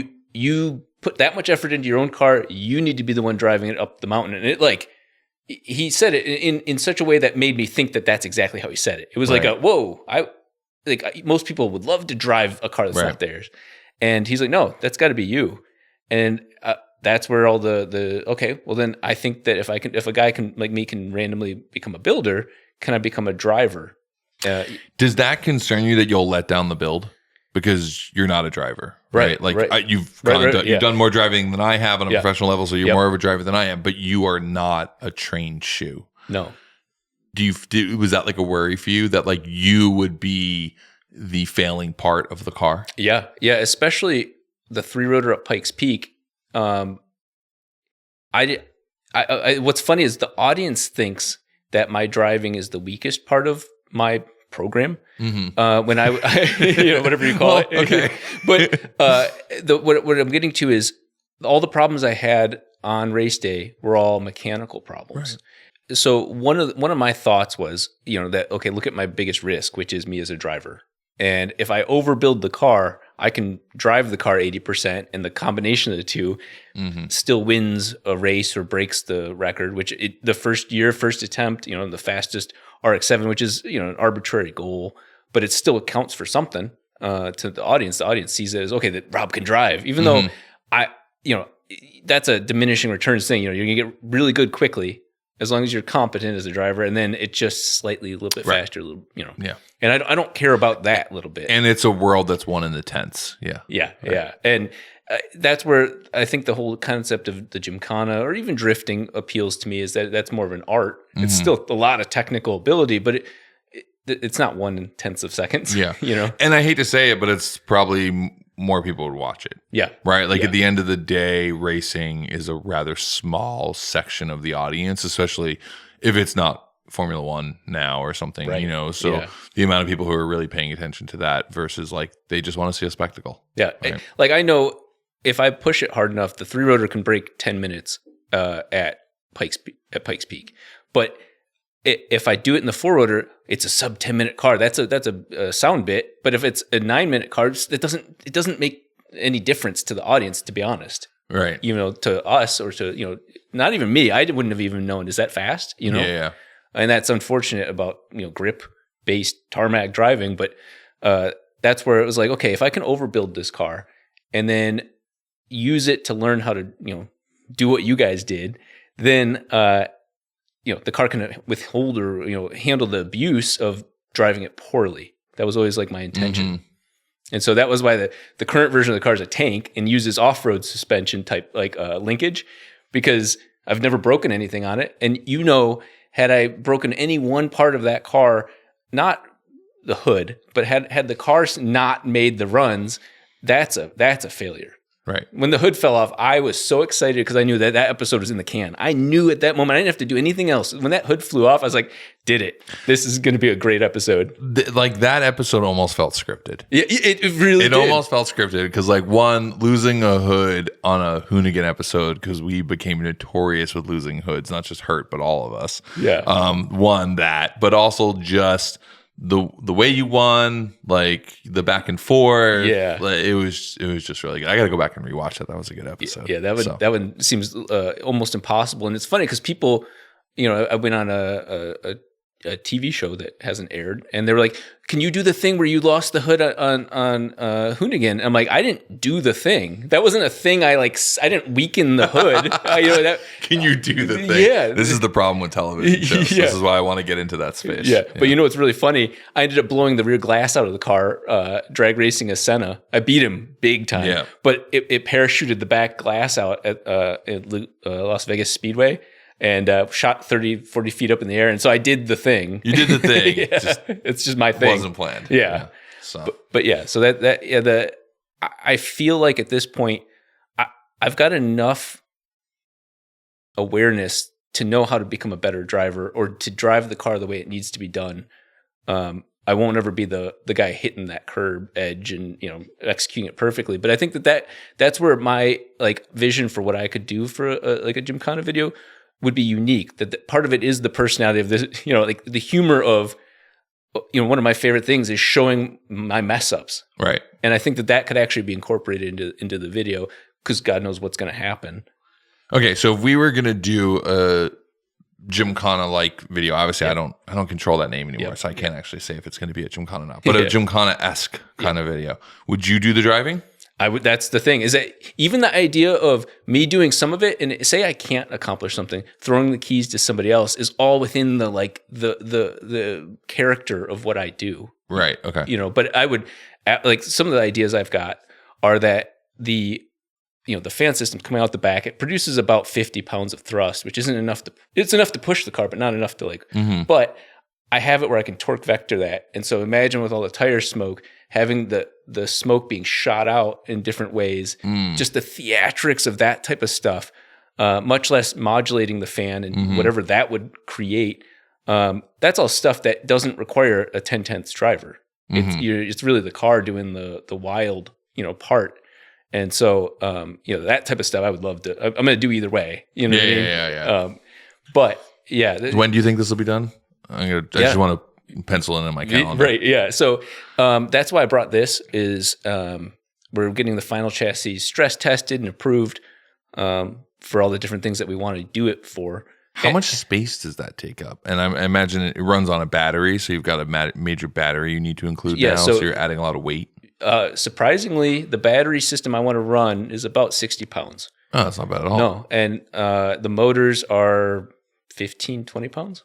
Yeah, that creates that much suction. Yeah. The fan itself is about 12-inch, turbine type thing, and then the whole bottom of the car is being designed so that way I can change it as I learn how to do a proper vacuum system. Do you think this will be something that we see more in motorsports? Do you think we'll see like leaving traditional downforce for this? No, I think this is boutique. Okay. Partially because the way to do it properly requires something touching the ground. The McMurtry, it's not even from them, but you can see it's some sort of ceramic plate that rides so it doesn't damage the ground. And so I'm sure the guys at Pikes Peak wouldn't want something screwing up the road. So that's already like an uncomfortable piece. And they focus more on the suction, not the flow, where I'm trying to do both. I'm trying to flow air through the radiators and then also do the suction. So that's my interesting twist on it from the engineering standpoint. But I don't think what I want to try is having it where, the car has a very low flat bottom that might scrape, but pull the air from under there without any skirting, without any of that sort of stuff. And that will still generate downforce. It won't be enough to hold it upside down, but that might be significant enough to I don't have to deal with a consumable bottom of the car, right? And that would be interesting. I think that's where that's at. But I think it's too Wild West. I don't think it'll be easy to tame to make it a racing thing. I think it's just a fringe. Personal opinion. I mean, I think when that car was first announced, I think everyone looked at it as a gimmick. And then people looked at the numbers, and then people saw it completely upset hero cars. And I think it put a big question out there of is this what the future of racing could look like? It's interesting. Yeah, I think it's just it's extremely. I already know it's going to be extremely uncomfortable to drive. It's just going to be very violent. Yeah. And that thing producing 3 Gs of lateral force, you're already at, you're going to have to wear like a F-22 flight suit or something. So. The hot take for me is I actually think the opposite is what the future of motorsports needs. I think it needs less downforce. I think it needs cars that slide and are slippy again and are hard to drive. Like that's why I love rally racing, because I think at a certain point people don't really care how fast the car is going. I think that was this key moment in NASCAR and in Indy where you're talking 200, plus miles an hour and how crazy that is. Yeah. And then eventually it all looks the same and it doesn't get more exciting. Like the difference between 190 miles an hour and 230 miles an hour is negligible on the camera. Right. But a car sliding sideways into a corner is like very, very, very tangible. Yes. Like you're like, I can see and feel that. Like that's there. And that's exactly why I think I'm one of the villains of that chase for YouTube stuff in the sense of like chasing the superlative, amount of horsepower. It becomes unrelatable, first of all. And that's why like, I get very careful when, the 4-rotor is my dream car, but to build another wild project, that's not how do I word this? That's not the goal, because what's going to happen is it become unrelatable. It's not my passion. It's just a wild, fast car and nobody cares. So I hate that we've gotten away from me racing my brother with 14 pounds of boost on a 2-rotor, which is like 400 horsepower, light to light, and you have that boost at 3,000 RPM, and versus now I pull a car out of the garage and it's 1,500 horsepower, and it just doesn't. It's not as fun. You know what I mean? I think when you said that something's slipping more, I also think that it's just more fun to build like those like shitbox level project cars. So we've been teasing this conversation the whole show. Yeah. Do you think yourself included in this, and like some of the early YouTubers who were like really pushing to get more and more views, did a disservice to the sort of emerging car community to make everyone think that like every car needs 1,000 horsepower, every car needs an engine swap, every car needs like crazy body work and flares and all of this to be considered cool. Like, do you think that that's happened? Because I think it would be very hard for you to go back and do what you did again on YouTube. Now. Like your grandfather did. Yeah. I always say this with the Gymkhana films. You couldn't do a Gymkhana film today. It's not how the way YouTube's built. No. They still work because their grandfather did. Yes. It's like if we were to go do something and it wasn't going to be a Gymkhana, we'd have to find a different home for it because it's just not single one-offs don't work. But I also think the simple journey, like the classic vlog, doesn't work as well anymore. Mm-mm. Like people don't want to watch you just get a stock FDR7 up and running again. Like I said, I think that there's somebody out there that's better than me at all the things. Better at technically, better presenter, better looking. You know what I mean? Would have won The Bachelorette. Would have at least made it one episode. But that poor person, that path for them to building a 3 or 4 rotor or an all-wheel drive 4 rotor is gone. It's already been done. Not that I did it good. It's just been done. And that's what the perception is. And then people that are from that era that have stuck through it have to keep upping the ante to stay relevant. Because I personally would love to dial in the 3 rotor more and more and more and make it just this absolute, top notch, every bolt perfect type of weapon. But the criticism I get is so unaware of what it actually takes to stay in YouTube is that a lot of people are like, oh, dude, you're bouncing around, you're doing like everything 80%. I'm like, the problem is to be able to do what I'm doing, you have to do it 80%, especially if you're like me, you have to deal with your own personality, unique weirdness. It's not just, oh, corporately, I need to do this, this, and this, and here's the strategy, make sure I get this. Right. I have to do what is interesting to me to make the content genuine because I'm not going to make disingenuous content.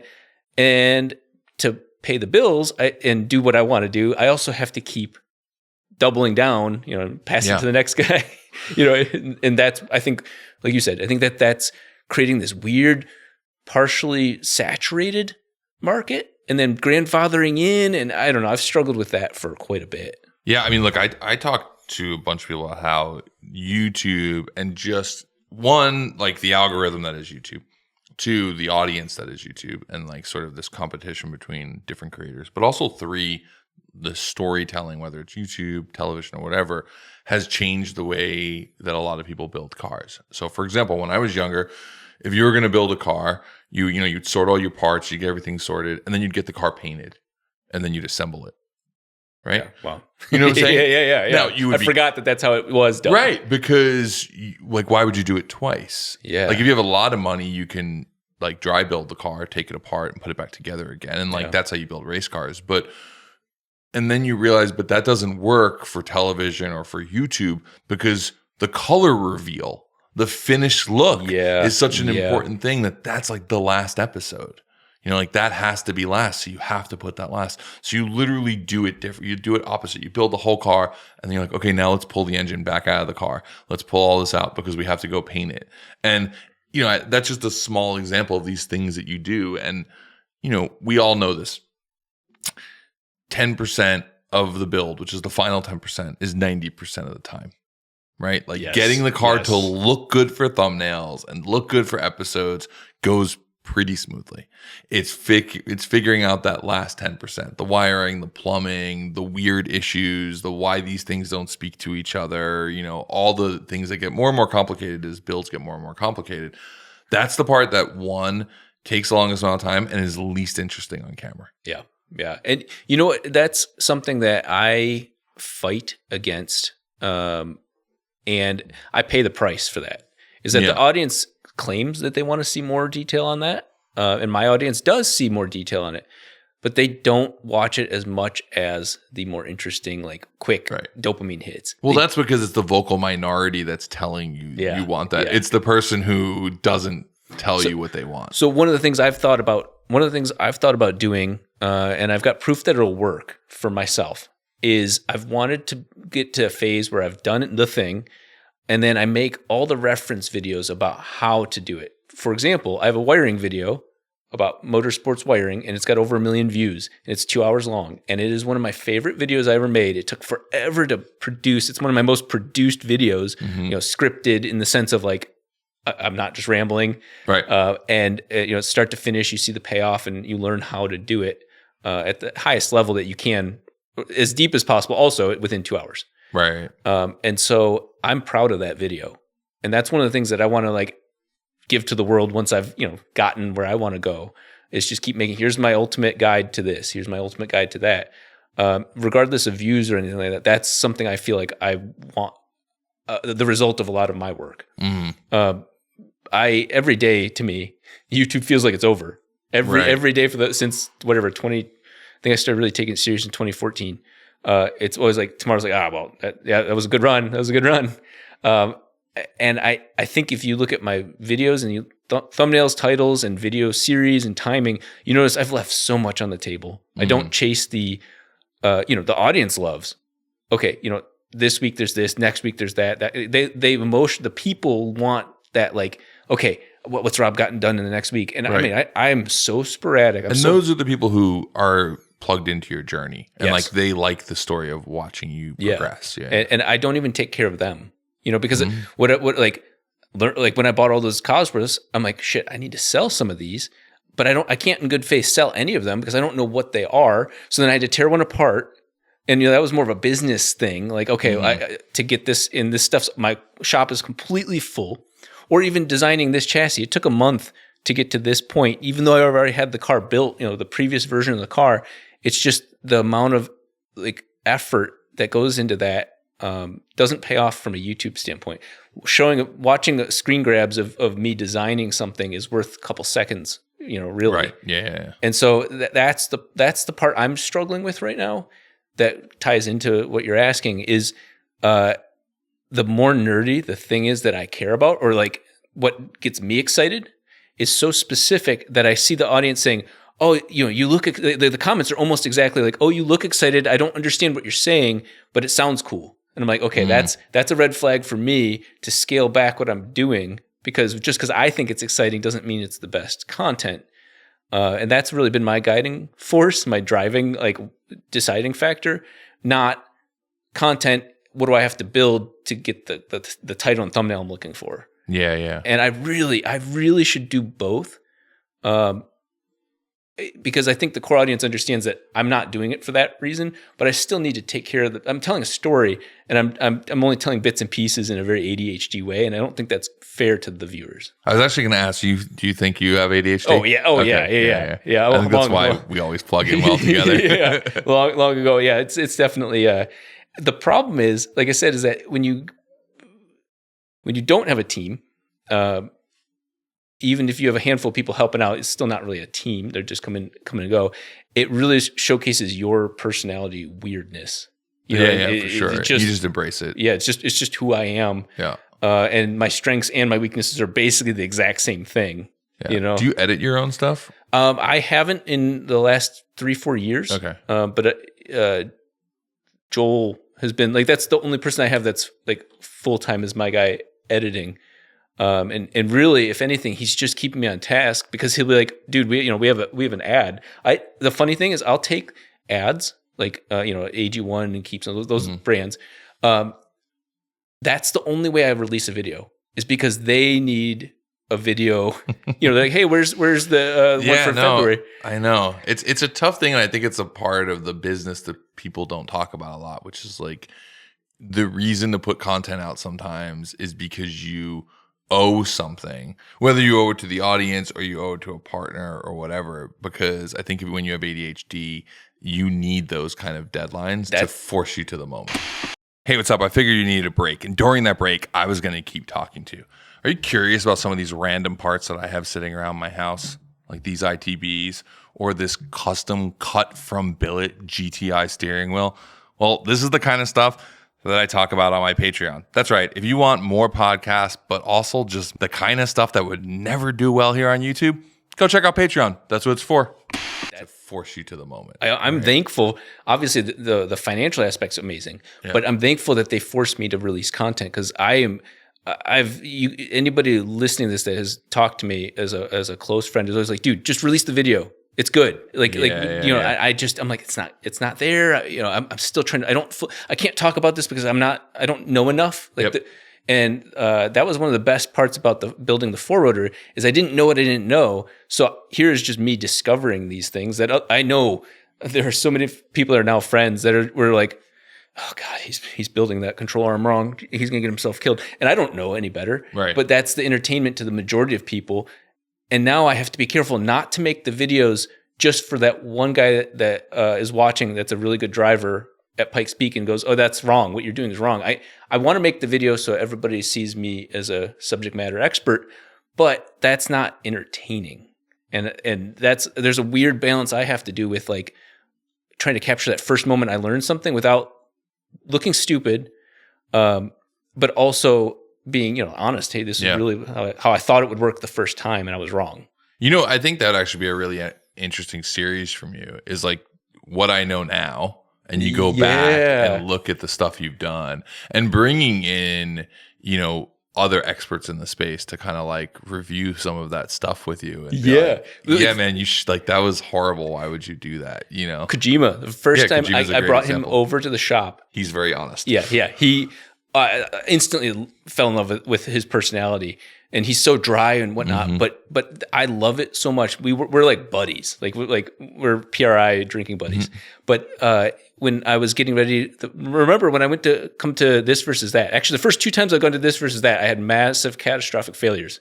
First, the Diablo got impounded by the police. I forgot about that. Was it because you didn't have plates on it or something? I was doing. I had a theory. And I broke my own rules, which is don't do something illegal while doing something illegal. Yeah, okay. And so I doubled down, and I was doing about 120, not because I was in a hurry. Right. Just that car, I just love speed. Yeah, I get it. And then my plate was expired, and it was from Michigan, and I had done this thing in Michigan where I could transfer the plate from my Honda Insight to the Diablo. And so it came back to the wrong car, even though I had proof of insurance and proof of registration and all that, but it was just expired. The cop knew me from YouTube. He's like, it's been in California for too long. You're not bringing it out of impound until it's got a California registration. So that was the first time. And the second time, I blew both drive shafts getting ready to race Ken. Yeah. And that was one of the worst nights of my life. But the reason I mention that is Kojima came over to help me dial in the suspension that night.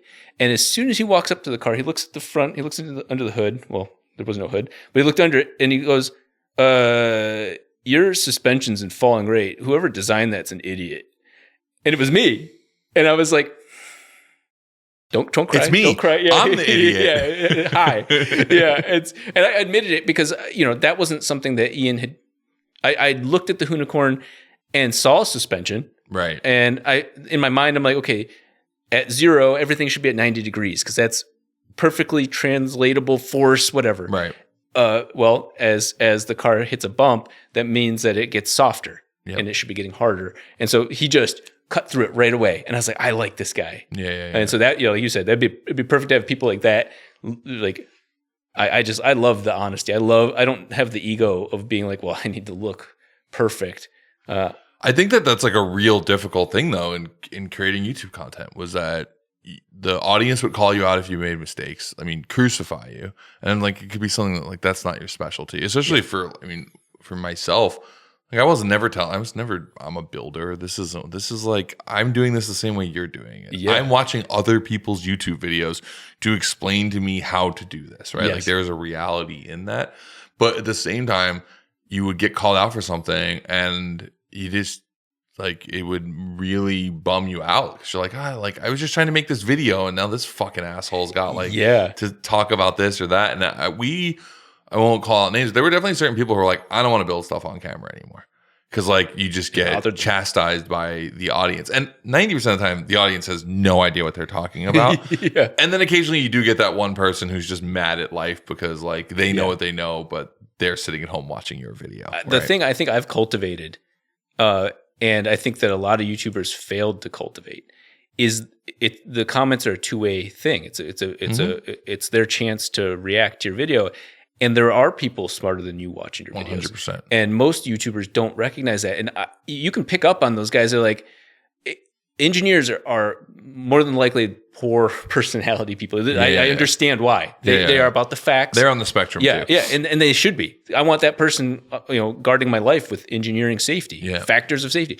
And so those people aren't very polished writing comments, but they're writing comments and they're smarter than me. And so I always would heart that or pin the comment that was like, no, Rob, actually, my time here at whatever, we did this. And if it was just respectful enough, 100%. And I'm sure you've also gotten DMs from people, because a lot of times you'll get people who don't want to call you out in public, and they'll be like, hey, just so you know, you did it this way, and this is what's going to happen from doing that. You're like, oh, okay, cool. And I love that kind of stuff in my own content. I would address it. I'd be like, hey, someone called out that I did this wrong.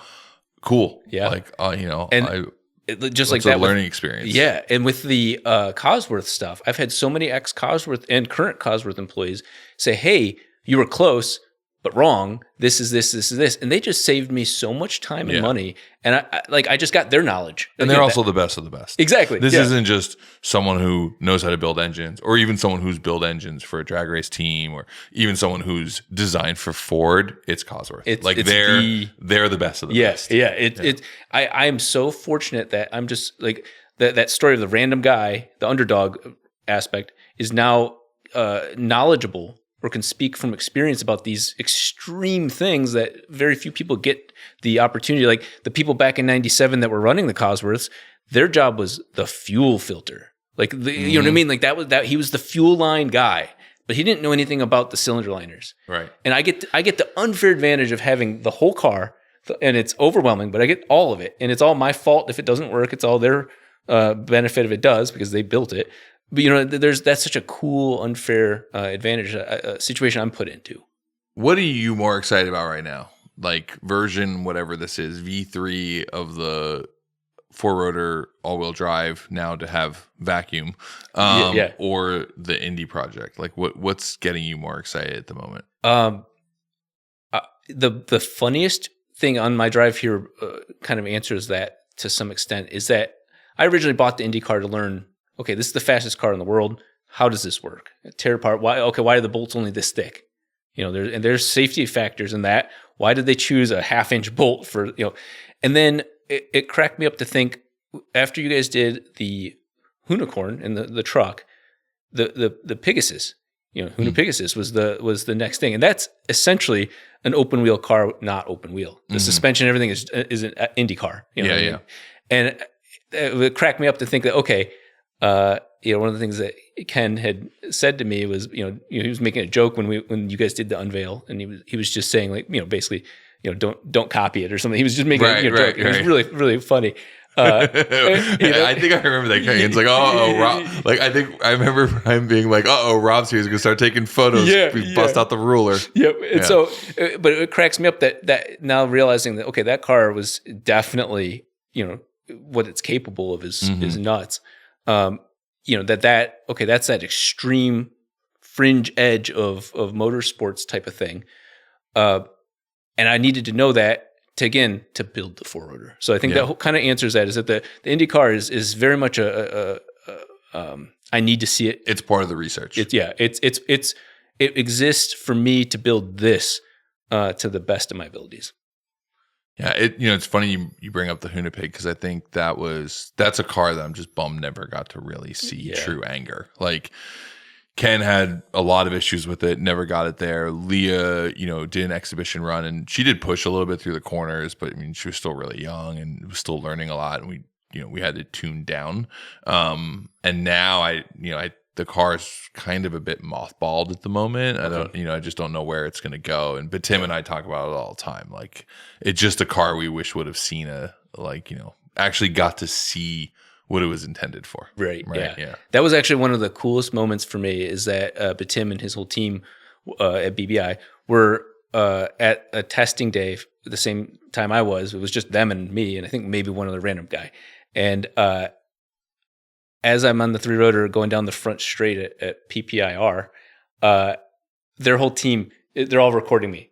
And it was like, you guys are so much more qualified than me to be doing what I'm doing, but they all were excited by what I was doing. Yeah. And that meant, I mean, obviously they were passionate people, but it was just like so cool to And look again, over. this goes back to the underdog's underdog, because like BBI is very much an underdog team because they compete against factory teams. Yeah, true. Right? True. So for them, like they're competing, they've competed against the Bentley factory team, obviously Porsche factory teams. Like they've competed on that. But you are underdog to them because like they've got a full shop, they've got a bunch of engineers, mills, all these you have a lot of that too. But these guys have a lot more experience in that space and running race cars. And I think that them being underdogs appreciate your underdogness to them as well. So there's two things I wanted to talk about. One is that I've got a working name for what I want to be known for beyond my name, kind of like you guys with Hoonigan. That embodies what I am doing, and it's a work in progress because I'm not really good at the like cool factor of this. But like I want to do like experimental, like motorsports lab. Like the word experimental. You see that on like aircraft. We were just saying that coincidentally. Yeah.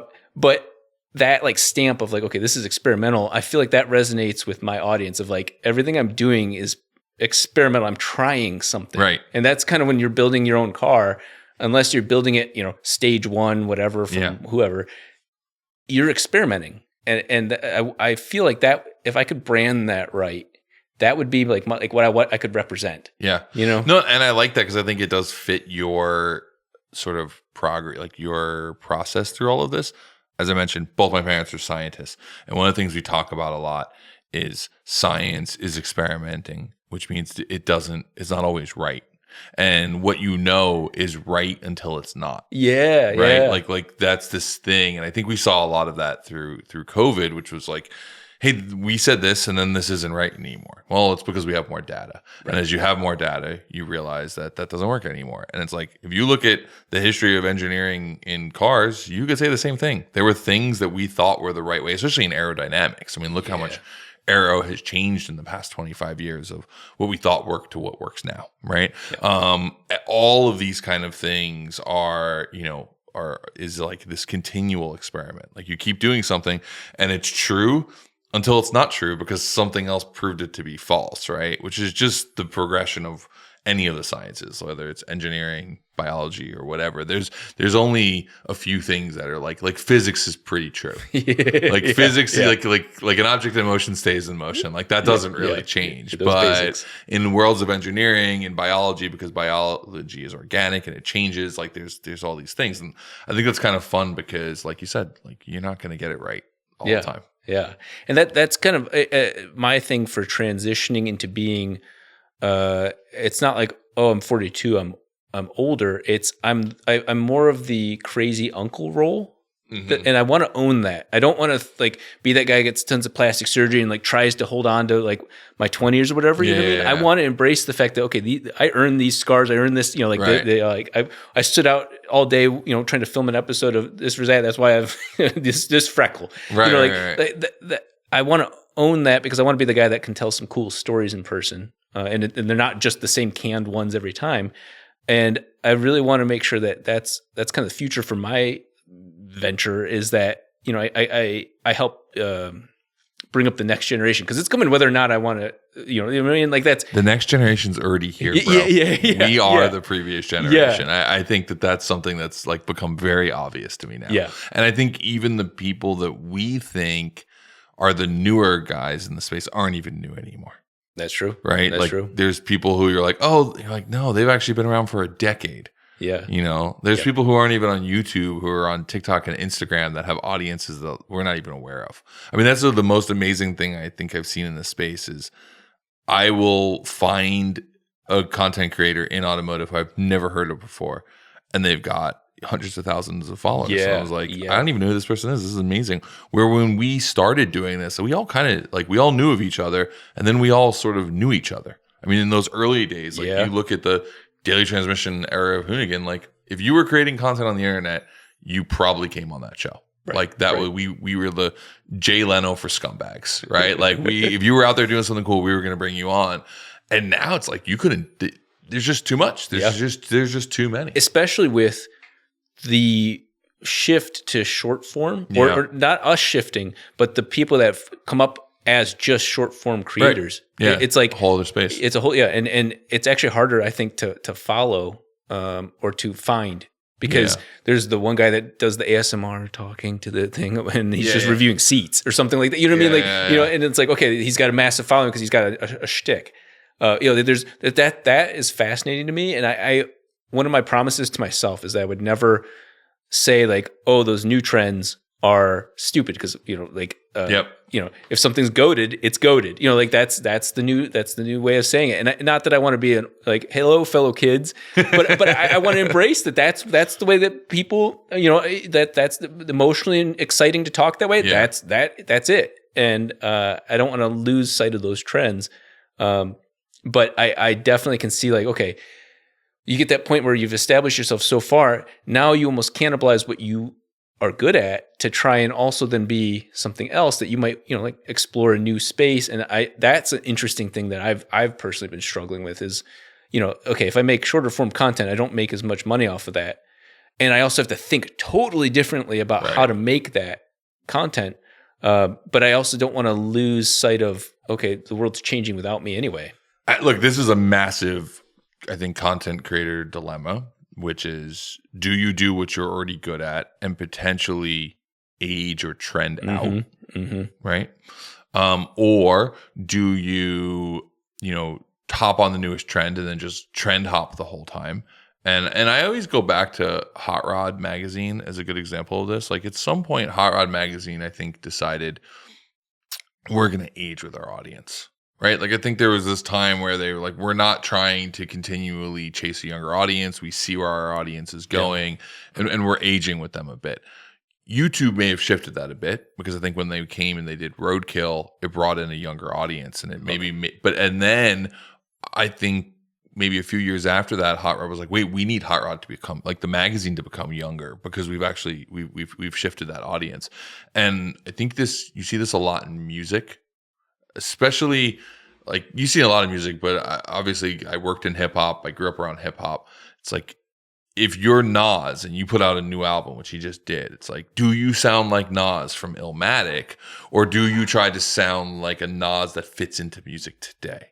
Yeah. And it's like, it's a really difficult thing, because he has the skill set that he could do both, right? Yeah. But the core audience that wants to hear you is probably the people who want to hear Illmatic. Right. I mean, there was a Slick Rick song that dropped, like, I don't know, probably like 4 years ago now. It feels new to me, but like, it was so good when it came out. It was Slick Rick and DJ Premier, and like, it was so good, but it was so good because it reminded me of the Slick Rick I loved in the 90s, right? Like, and it came back into that. But that means that he's not gonna, there aren't a bunch of 12-year-old or 14-year-old or 24-year-olds even talking about it. It's a bunch of 40-year-olds talking about it. Yeah. So I think it's really important for content creators to sort of like understand, like, are you going to continue to evolve? And a lot of people do it, and they do a very good job at it.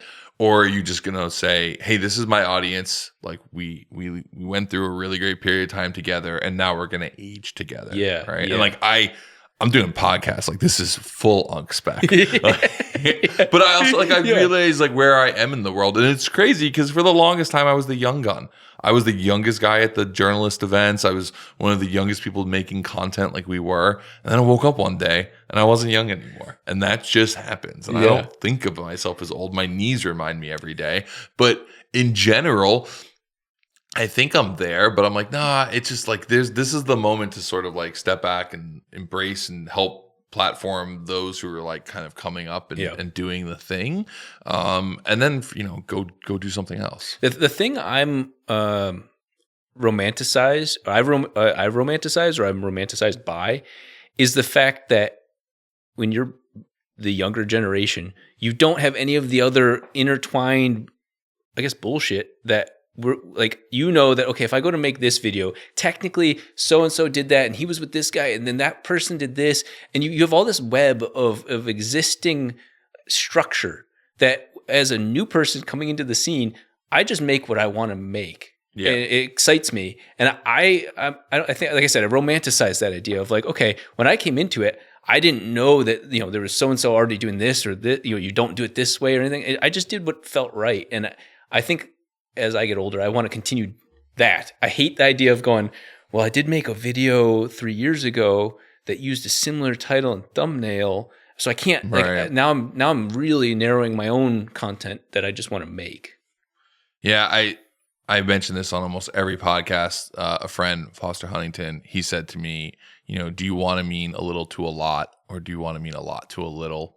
About 3 years ago, and it changed the entire way I looked at what I wanted to do in life. Right, because I think for a long time, I was just the lot was what mattered. Yeah, right. yeah. Like a lot of people, a big audience.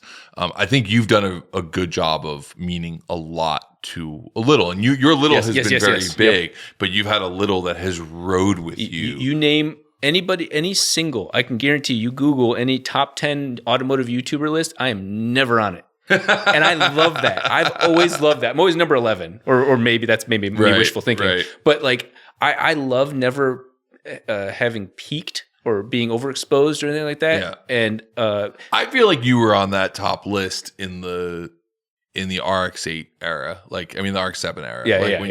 When you were chasing the 4-rotor RX-7 all-wheel drive goals, you were up there. Yeah. And I'll tell you this because these are these weird things. This is like the real behind the scenes stuff. You pay attention to your analytics when you do a show like we did with Daily Transmission. We had different people on every day. We could see what people brought new subs. We could see what people brought different audiences, where our demos changed, what people brought larger female audiences, different, regional audiences. Like you could see all of this, right? And for us, like you definitely brought an audience because I don't think our Venn diagrams were as crossed over. Right. Yeah. Right. No. Like people who were watching you were there for the education or like that type of thing. And people who were watching us were there for the entertainment. Yeah. Right. Like it was two different I got things. a lot of messages about and that. you would come on our show and we would see a bigger bump than we would if we were to do something with like an Adam LZ who probably had a little bit more of a crossover for us. Yeah. Right. And there's those are always the weird data things. Which I don't think anyone realized, because I think from the outside, everyone looked like Hoonigan was just like doing whatever the hell they pleased and whatever. But like I'm a huge data person, so I was always looking at, how does this do? How does this work? So we always enjoyed working with you because you brought a different audience to our audience, right? Yeah, that sort of crossover, which I think is interesting. But yeah, I get what you're saying. Like you were like, but you've been true to that thing. Like you just kept doing that. You didn't like chase. Yeah. You didn't chase like the thumbnails. I haven't chased views. I have never chased views. I've chased not being. But you've also had like really large videos, right? Yeah. Oh yeah. Yeah. Like, what's your biggest? If you're my biggest video, funny, isn't a car video at all. It's a gun video. Really? Yeah. I made a video. I was one of the first people to get a suppressor. Okay. In the state of Michigan, and the engineering side of it is what's fascinating to me. Yeah. And so I made a thing about 3 things video games get wrong about suppressors. Oh, good. And that video went ultra viral, ultra like. Well, to start, calling them silencers. Yeah. Exactly. I think I even put it silencer in the title. Suppressor. Yeah.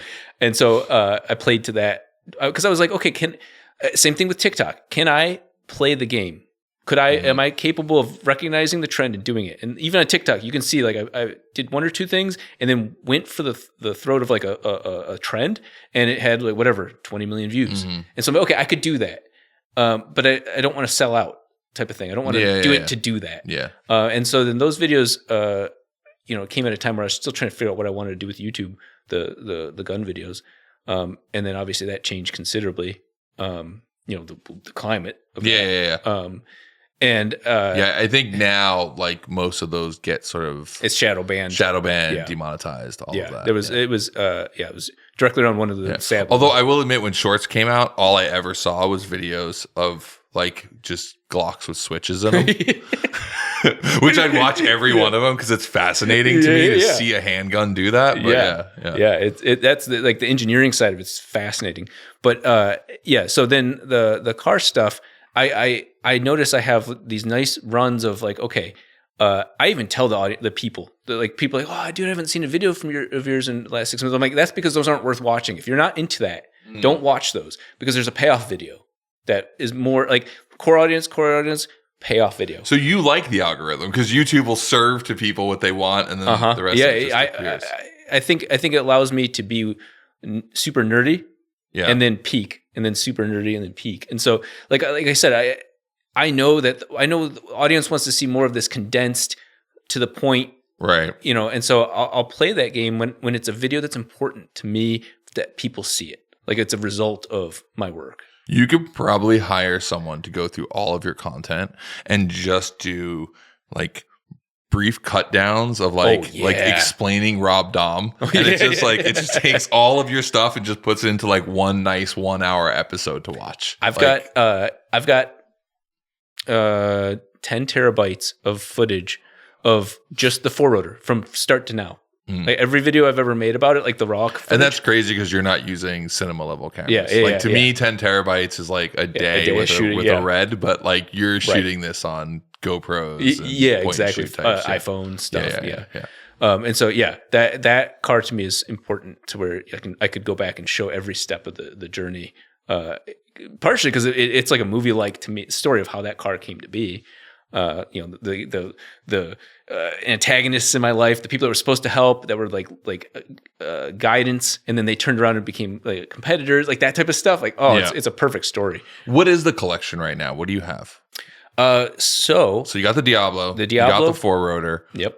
You've got obviously the rotor. R7 you drove here today. Yeah, the 10th anniversary. Yep. I've got the infamous C5 rotary vet, which I love. Yeah, that thing works so well. It's almost boring, but that's a whole conversation by itself. And then I have the Indy car.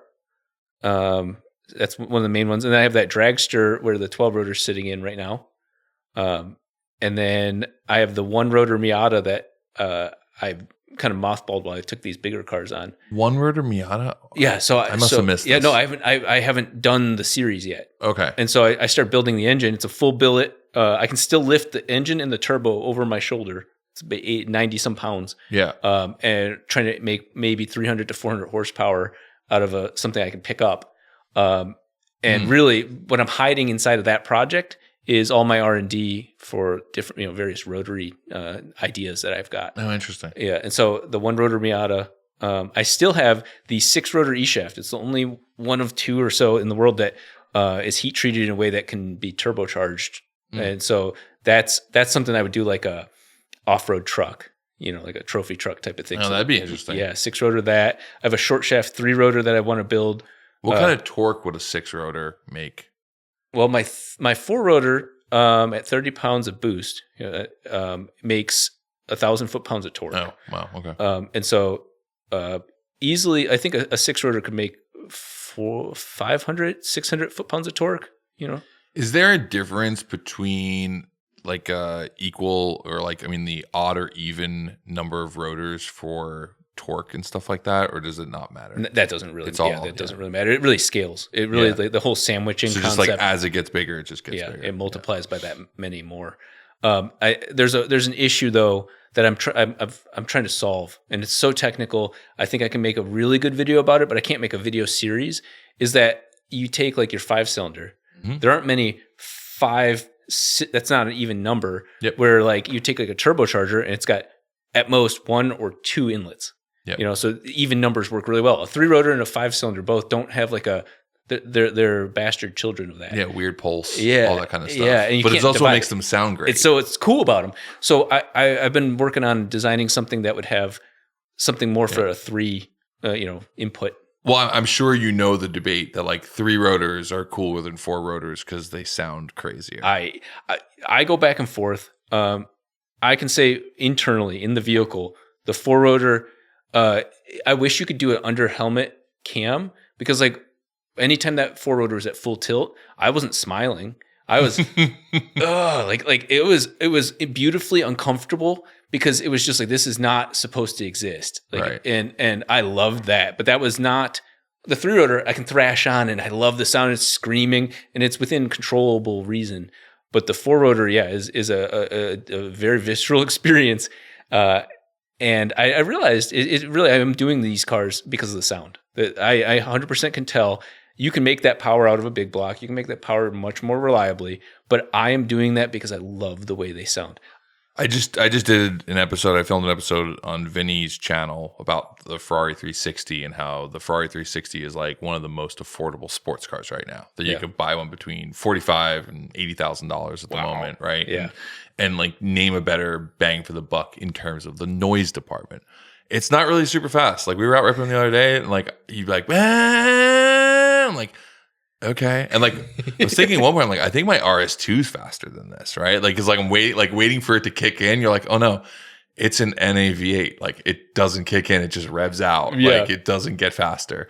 But it sounds absolutely incredible. And like we had this conversation, and one of the topics that we talked about was how I care more about the sound of that engine than like maybe some of the power figures, because the sound is a better part of the visceral experience of driving that car than what an extra 50 horsepower would be. Yeah. You know? Yeah. I will. That's one of the things I've been kind of pitching to the people that are helping me with the vacuum system, because the motors that I'm using in it are the same ones in many of the hyper electric cars. Right. That's actually where I found it. Funny enough, Ed Pink, which is they build Ed Pink engines. They build all of the Singer and Zinger, both of their motors, and so the Singer C-Zinger uses this electric motor. And I asked them, they handed it to me as this little pancake thing, and that that really kicked the whole vacuum and kind of I hate to use the phrase hybrid, but concept of the car into place. But the issue is to me that their sound doesn't justify their performance. Like this, it just doesn't. It doesn't. No, speak. I get it. I don't know if you've driven the Hyundai 5N. Right? Oh yeah. But it has it pumps in like fake sound into the cabin. And when they first told me about that, I cringed. I was like, oh, like that's like full automotive ick for me. Like I do not want that, right? And then I drove it at Laguna Seca, and I was faster with that on than with it off, because it just made more sense to me. Like coming into a corner, like I knew what gear I was in, even though like I'm not technically in a gear. I'm in like a torque, like vectoring sort of like, control sample of where I'm allowed to be in the torque. But having been someone who grew up on hearing a car, even like on a simulator, if the volume is turned down on a simulator, I don't know where my braking zones are. Yeah. Like I like the sound, like the engine really helps. And I think that's one of the unfortunate parts is that part, again, to use the word visceral, like you don't get that. Yeah. Like, you don't get that visceral feeling with EV. They could be super fast, but that part doesn't connect. The sound for me is just so important. And again, this goes back to the Gymkhana films. It doesn't seem that abnormal now, but when we released the Gymkhana films, nobody was doing car videos without music. Like everybody's car videos would have music in them. Mine included, yeah. Yeah, it was like that was what you did. You had to. And for us, the car was the music. And like we had this really strong stand on like you do not put music over the sound of a car or under the sound of a car. And I think it's also, again, I go back to my ambitions for Hollywood is like everybody needs to put a score and all this fake sound, and a lot of the times like they'll put in engine sounds that aren't even the engine of the car and all of that, but it's like the right sounding car captured properly should be all you need to hear. 100%. So, but that also means it needs to be the right sounding car. Yeah. Now, one of the interesting things I think that for me, my journey particularly, but I think everybody's in general is, and I blame the Hellcat for this. I love and hate that engine platform for a lot of reasons. I have I should say I have a Hellcat. You have a Hellcat? Yeah, I have. Yeah, Dodge gave me one of the last. They were supposed to give me one of the Hurricane engines, and they couldn't get it ready in time, and so they gave me the Red Eye. I'm very thankful. Surprised my girlfriend with it. Like genuine, it's her dream car to have like a 71 Challenger. And I was like, okay. And so I made the whole like girlfriend reveal thing, and it's genuine. And the car is absolutely insane. Red Eye, and it's in paint right now. Nice. But yeah, but the thing is, that engine made it real. Everybody aware that you can just have 700, 800 horsepower without earning it. You can pay for it. And the same thing with EV. It's like, okay, I feel like to me, this is not a controversial thought, but I feel like just say it. Yeah, this is the end of an era of like chasing performance. After that, it just does not matter. It's too violent. It's too uncomfortable for a human to experience. Yeah. and that just faster is just a superlative feeling. And I think that like you said, sliding a car or whatever, we have to find the next chase, the next journey a different way. Dude, I already found it, man. Slow cars driven fast is way much more fun than fast cars driven slow. I believe and I think that our cars have now gotten so fast that you can't actually drive them at the limit. Yeah, that's a problem. Is that there's something fun about going down, like connecting two corners, right? And trying to drive as fast as you can between the two and just about topping out before you go into the corner, then feeling like you still had twice the amount of power. Like, because then it just feels like you're never wringing it out. And that's like why the cars I enjoy driving they match sort of where one, my current skill set is as a driver, but two, where my want for danger is as a father in my life. So I'm more interested in building a really fun Mark I Rabbit that I can go and rip around and than driving my 1100 horsepower Coupe Quattro. Yeah. Because that car can get me into a lot of trouble. And as much as I say these things, the minute I'm behind the wheel, I'm full red mist. I'm going to use as much as I got there. Yes. But there's something really fun about driving a slow car fast. Yeah. And just wringing its neck and driving it at the absolute limit, like two-wheeling a car through a curb that only makes 100 horsepower. It's fun. It's why Miatas are fun, right? Yeah. It's why my front-wheel drive Volkswagen Golf is fun, because you can manhandle it and it's a good time. And 40 miles an hour in a corner feels the equivalent of 90 miles an hour through the same corner in my 911. Yeah, that's one of the projects that I've that are not my main project, but could end up being a main project of sorts. Is I've always wanted to align with any car manufacturer. Mm-hmm. Mazda's never been it. I've never worked with Mazda. How is that possible? They've never. It's Have always you had been conversations with them? No. Wait, no. really? I am Hold on a second. Yeah. If anyone from Mazda is listening to this, reach out to this man. He has made an entire generation love your stupid engines that my favorite company stupidly made. Come on, get on board, guys. But the thing is, nobody can buy. That doesn't help Mazda's bottom line. Right. Realistically, I'm not beneficial that way. But and you also came a little too late, because when I was a journalist, Mazda had this more Mazdas are raced every weekend than any other make. Oh, right. Because Miatas were so big. Obviously, the RX-7 was still being raced. The RX-8, whatever you say about the platform and the engine that came in it, right? What was the Renesis? The Renesis engine. It's one of the best handling cars from the factory. Yeah, okay. When you said best, I was like, no. You said Renesis and the best. I was no, not the Renesis. Yeah, the car handles. I don't like really how the car looks. I think it's kind of weird. I have seen people do renders of what it would look like if you just made it into a two-door, which kind of looks a little bit better. It's an awkward shaped car. Yeah. It's very much of that weird 2004 era, the 350Z and the Audi TT were all revolutionary designs that felt aged, felt old within 3 years, right? On my drive here, I'm in the FC, which you don't see, right? I pass an RX-8 and I lean out the window like this, and the guy just stared at me. Was it in my neighborhood? No. Because there's an old guy in my neighborhood. Is it yellow? No. It was in town. Purple one. But I was just like, I was like, how dare you? Oh, and that's one of those RX-8 owners. They don't know it's a rotary still. But I've done, I don't know, 60 laps or something in an RX-8 at Laguna Seca. Handles really well. It's a fucking fantastic car. Yeah. It's fantastic. So with all that, the thing being that I've not been anything corporate with Mazda has been very freeing. Obviously, I've been able to make a lot of mistakes. True. But I've always wanted to align with a company, and so one of the things I've been trying to do for the last couple of years is work with Ford.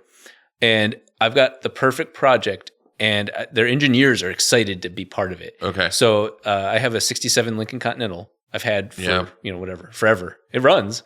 462 MELs, the engine that came in it is 7.6 liter. Suicide door. Yeah, suicide door, hard top. What color? It's technically this ugly ass beige, but I've wrapped it blue. See, so I used to be I've always loved that car. I've loved it forever. It's just one of those cars that I just always thought was cool. Probably just because I had suicide doors. Yeah. I always wanted a black one because that's so cool. Mm-hmm. But since my wife and I have bought this 57 mid-century modern, I actually realized that the right color for the period was the beige. that the beige is actually the color it should be. Like black is super cool. No, black is super cool, and it's like very like it's Morpheus. Like it is the cool version of it. It has that just toughness to it. For me, I just think sometimes like, and that's weird to say because I used to call it old man tan, but I'm starting to come around to like a big body beige car. So like, if you don't do this project, I might be willing to buy it off of you and pull the wrap off. Fair enough. But me, it's not about the color. And the cool part is that I've talked with the guys at Ford, and the Megazilla. Mm-hmm. Well, they have the Megazilla 2.0 that's not for sale yet because they need to do some more calibrations with it. For me, I'm like, okay, the product's there, but sell it. But explain the Megazilla for everyone listening. So the Megazilla is their F250 7.3 liter gas engine. And then they made a Megazilla, which is like forged internals. Now I know I finally took apart my first piston engine, so I can talk about it. It happened to be a Cosworth, but I went right for the top. But all the upgraded parts, and it makes more horsepower and torque than the stock engine. Well, Megazilla 2.0 is a supercharged version of that. Oh, interesting. And they said internally, I don't know if I'm supposed to say it, but we're saying because I wasn't under NDA, but internally they made 1,400 horsepower with this. Wow. Like as is type of thing. That's incredible. So I remember when the Godzilla first came out and everyone got really excited about that, right? Yeah. 7.3 Godzilla and all of that, and then pushed it to the power links. A lot of people on YouTube were blowing them up. Yep. Yeah. So Ford's definitely created a version. But the thing is they don't have a calibration to run that with their 10-speed transmission. And so I want to, the agreement is that I put that drivetrain in there, basically pretending my Lincoln is a truck.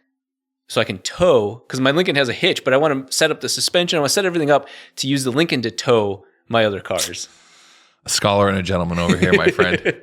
So you want to use a Lincoln Suicide Door Continental. Is it a convertible or hardtop? Hardtop. Yep. To tow your race cars to the track. Yeah. Yeah, that's fantastic. In comfort, I mean, that car rides better than any other car I've ever driven. Is it a runner right now? Yeah. Oh, really? It drives as is. If I would have known, I would have asked you to bring that back. It wouldn't have made it. Oh. I made it I went to from Michigan, so I did Woodward Dream Cruise, and I made it up. It's about 40 miles from my house. Yep. Made it up to Woodward, had a blast on the way back. Blew 2 tires, and just skating across the highway. I didn't hit anybody, saved it. I have new tires on it, but now they're dry rotted because that was years ago. Mm-hmm. So I don't think I would have been as lucky this time. Yeah. But the car runs. It barely, but it runs. I actually had a viral video on it because I said this is why you don't daily drive classic cars. And I lost a hubcap and it accidentally hit a truck in the oncoming traffic. And we caught it on camera. I apologized, and he thought it was the funniest thing. So I was thankful, but again, not scripted. I didn't plan that, but that car is very special to me. And I just thought, I'm not going to put a Coyote in it. I'm not going to put a 5-liter. Yeah. I want to put a big engine into it. And then, like I said, I have more engines in my shop that say Ford on them because the Cosworth was a Cosworth Ford. Right. Than I do have rotaries. So I'm like, if any brand that I wanted to try to align with and, see whatever the future is, that's one of the side quests that I'm currently doing. But I really want to tow, but properly, proper brakes, proper suspension, proper everything.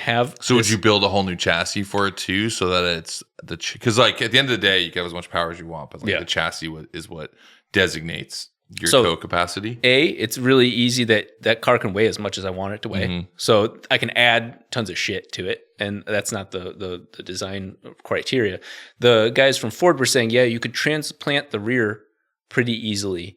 But the front, the shock towers are, a truck. Because I was going to buy, if Ford wasn't getting involved, I was going to buy a crashed F-250 and do this. Mm-hmm. Do you know the story of the Ford 9-inch? Not the story. But do you know the Ford 9-inch is considered like one of the strongest rear ends and all of that? And it was actually built and intended for a Lincoln. I don't remember which model, but they needed to create more room in the back of the car for, I think, between how the seat and the gas tank sat in the car. So they developed a pumpkin that, it works opposite, right? Like the front of it comes off instead of the rear panel and everything. And it was developed for like accommodating space savings. Like it's a space saving. And then the side effect of it was that they built one of the strongest rear ends of all time, which is kind of funny. I don't know, just a random factoid of like that they did not set out to build an indestructible rear end with the Ford 9-inch. It was made to give like more interior space for the Lincoln. That is hilarious. Well, then I'll probably have to use so that. It fit, so you can put one of those in there if it doesn't already have one. That's awesome. But that's again, like, I want to make sure it does something, but I really, maybe it is the middle age role. I really want to just daily drive that. Like that car was the most comfortable car. Like you just can't recreate that. No modern car, no good suspension setup can recreate the sheer mass of one of those cars. We had a Oldsmobile Delta 98 that we bought for Woodward Dream Cruise. We bought it. The idea was that we were going to use it for Dream Cruise. By the way, if Woodward's such a fun time. It's such a cool experience, but 6 miles of cars is just crazy. We bought the car in Ohio. It was a parade car. You may have seen it at Hoonigan. It was like all white. Yeah, okay. When we bought it, we thought we would use it for the weekend, then sell it. And all of us just fell in love with it. And like, I will tell you, nothing was cooler than just cruising around Long Beach in that thing. Like it just like top down. Well, there was no top, just open, driving around. Like I just love that. And I miss that. Like I think about it a lot because I have 26 cars now, which is kind of crazy. Yeah. And I have a lot of a lot of repetition in my collection. Like I have a lot of the same type of car, right? A lot of Volkswagens, a lot of all-wheel drive Audis, like very kind of like similar things, a lot of the same kind of trucks. And I've decided that I need to cut these down. I need to make it more manageable. But I started making a list. I mean to interrupt you. You decided, but have you done? So I've started to. Oh, okay. You took action. So I sold, Ashley sold her Ford F100 to Mike Burrows. Okay. Yeah. So he just bought that from us. I sold my Audi A1, which was really like a commuter car, but of course, like my commuter car had to be the only one in the country because it's a Mexican-built A1 that was never sold here, which meant that servicing it was a nightmare because I'd have to go to Tijuana to buy parts. So there was that. And then I sold my Audi 4000 because I just realized I wasn't going to do anything with it. Wow, I'm proud of you. I don't think I could ever do that. I think I'm about to sell my B150, which is the one that you probably saw that when you drove in here. It was in the driveway before, which is my Mexican spec Ford, basically a Ford Suburban. And then I'm going to clear those out, maybe sell one or two of my Mark 1s. And what I've decided is I want to just I want to have a bunch of different types of experiences of cars. And I'm not selling the Nova because I love having a muscle car. I'm not selling the 911 because to me, this is my favorite type of sports car. I might sell the Ferrari because the 911 and the Ferrari are similar in a way to me, right? There's a crossover. I mean, obviously mid-engine, rear engine, there's V8 versus, flat six turbo. It's not the same, but there's a similar feeling in it, which is it feels really special. And I also feel like a douchebag driving it, right? Like it checks those boxes. Yeah. But the thing that I really feel like I miss is that big body 1960s era land yacht. There's just nothing feels like that. And you could do 8 miles an hour in it and feel it's just the coolest experience. Yeah. It just floats. It's great. You actually don't want to do 80 miles an hour. Eight's great. Eight's great. One of my favorite criteria of these type of cars is if you can see a speed bump, but you can't feel the speed bump. It just absorbed right in. Oh, that is the nicest feeling. I feel that's the only time I feel better than everybody else is just driving that type of shitbox. I'll say something else though, and this is probably something to think about because we've been talking about engine noise the whole time.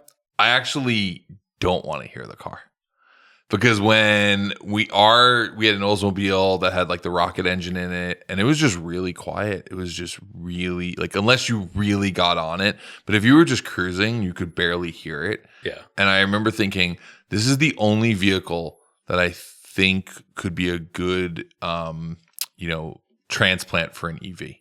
It's the only thing I would put an EV in because I don't need it to make noise. That's not what it's about. Yeah. It would actually be a really cool conversion is to have an old, whether it's an old Cadillac, an old, Suicide Door Lincoln, an old Oldsmobile or whatever, any of the yachts. That's the one thing I'd go, yeah. EV makes sense. I don't want it burbling because I don't exactly. I don't want to sound like some kid in a BMW just boom bang pops all the way. I don't need that. Yeah. So, but I'll tell you what the alternative is the muscle car sound and feel. When I've got Erica's car running, that lean that happens when you launch and a supercharger, which I'm not a supercharger guy, but and it picks up on its side. Oh, that is such a cool feeling. I mean, just revving it, like in my Nova, there's nothing cooler than being at the light and you rev it and you just like the whole, like the horizon shifts. Like, like there's just something super neat about that. Those are the moments that I hope the next couple of generations can enjoy as much as we get to. Like, we've kind of, we've had to exploit some of them, capture on a camera, but even then, the videos were viewed then, and so somebody can have their own first experience of these type of things, and that's that's for me why I do what I do is those moments. I think it'll happen again. It's just going to happen on a new platform. Yeah, like YouTube will be our platform. Just like there are plenty of people who did what we did before us in the magazine world. I was in it at the end of it. They'll just be something new, and then once it's new, they get to just repeat it all over again. Yeah, there'll be another guy. He'll be better looking than you. He'll have won the Bachelorette, and he will get his 4-rotor. Actually finished in like 8 episodes. Wow. Okay, now I'm waking up. Well, it's because it's short form. You got to condense it all. Yeah, true. So, I think we'll see that. So what else is new? What else you got going on? Yeah. We jumped right into everything, but like what other? Because I think we spun off on your Mazda project. Was that the rest of your builds, or did you leave some out? Everything always comes back to the 4-rotor, so there's a purpose, right? Yeah. But I'm always trying something else. Like I said, the 1-rotor Miata is something I'm very excited for. But I've got a current bone to pick with the way that cars are built, and I love that this is shifting. And so a lot of my projects are shifting to as little fabrication as possible. Oh, really? Yeah. Why? Fabricators are, I could go into a lot of depth to this, but fabricators are the most difficult artists to work with. Yeah. And as a result, it's just a different train of thought. It's a different way of thinking. It's not an engineering mindset. And as a result, hitting deadlines, or having the car run when you need it to run, that becomes a very, very big challenge. And so, like on the 1-rotor, for example, instead of paying somebody to bumble through making an intake manifold for it, we designed it in CAD and then had it 3D printed out of aluminum. And I spent less money and less time and got a way better product because it was actually engineered, not just kind of half-assed. And so, the era of 3D printing, 3D scanning, 3D printing aluminum and steel is here. It's reasonable. It's cheaper than that. So it's with price of 3D scanners coming down, price of all this the software, all that coming down. I feel like there's a time where that's like my audience can watch what I'm doing and then do it themselves as well, and they don't have to wait for a person with an attitude to eventually weld a flange that takes 15 minutes because they didn't think it was a big deal. And they don't have time for you because you're not their production work, understandably. Running cars is becoming more accessible to everybody. Right. If that was my political pitch, that's what I'm running on. Yeah, I'm trying to think. I get part of what you say. I will say that I definitely buy into. I really enjoy the art of fabrication. I enjoy a really nice dimple dyed panel. Right. I enjoy that. I enjoy the old fashioned metal work and that kind of stuff. Like I follow a lot of fabricators who aren't even in the automotive space on Instagram because I just enjoy what you can do and how you can make all of that stuff come alive. I will say that I do hear from your side, which is like sometimes you just have to make it work. One of the things we got into this conversation in a previous episode, Mike Burrows, who Victoria Bruno, I'm not sure if you know her, but she's a Ferrari mechanic. And we're talking about sort of the quality of builds on Ferraris. And, I think that we live in this world where now everything should look CNC'd, cut out a billet. Like everything has this like wild design and pattern to it.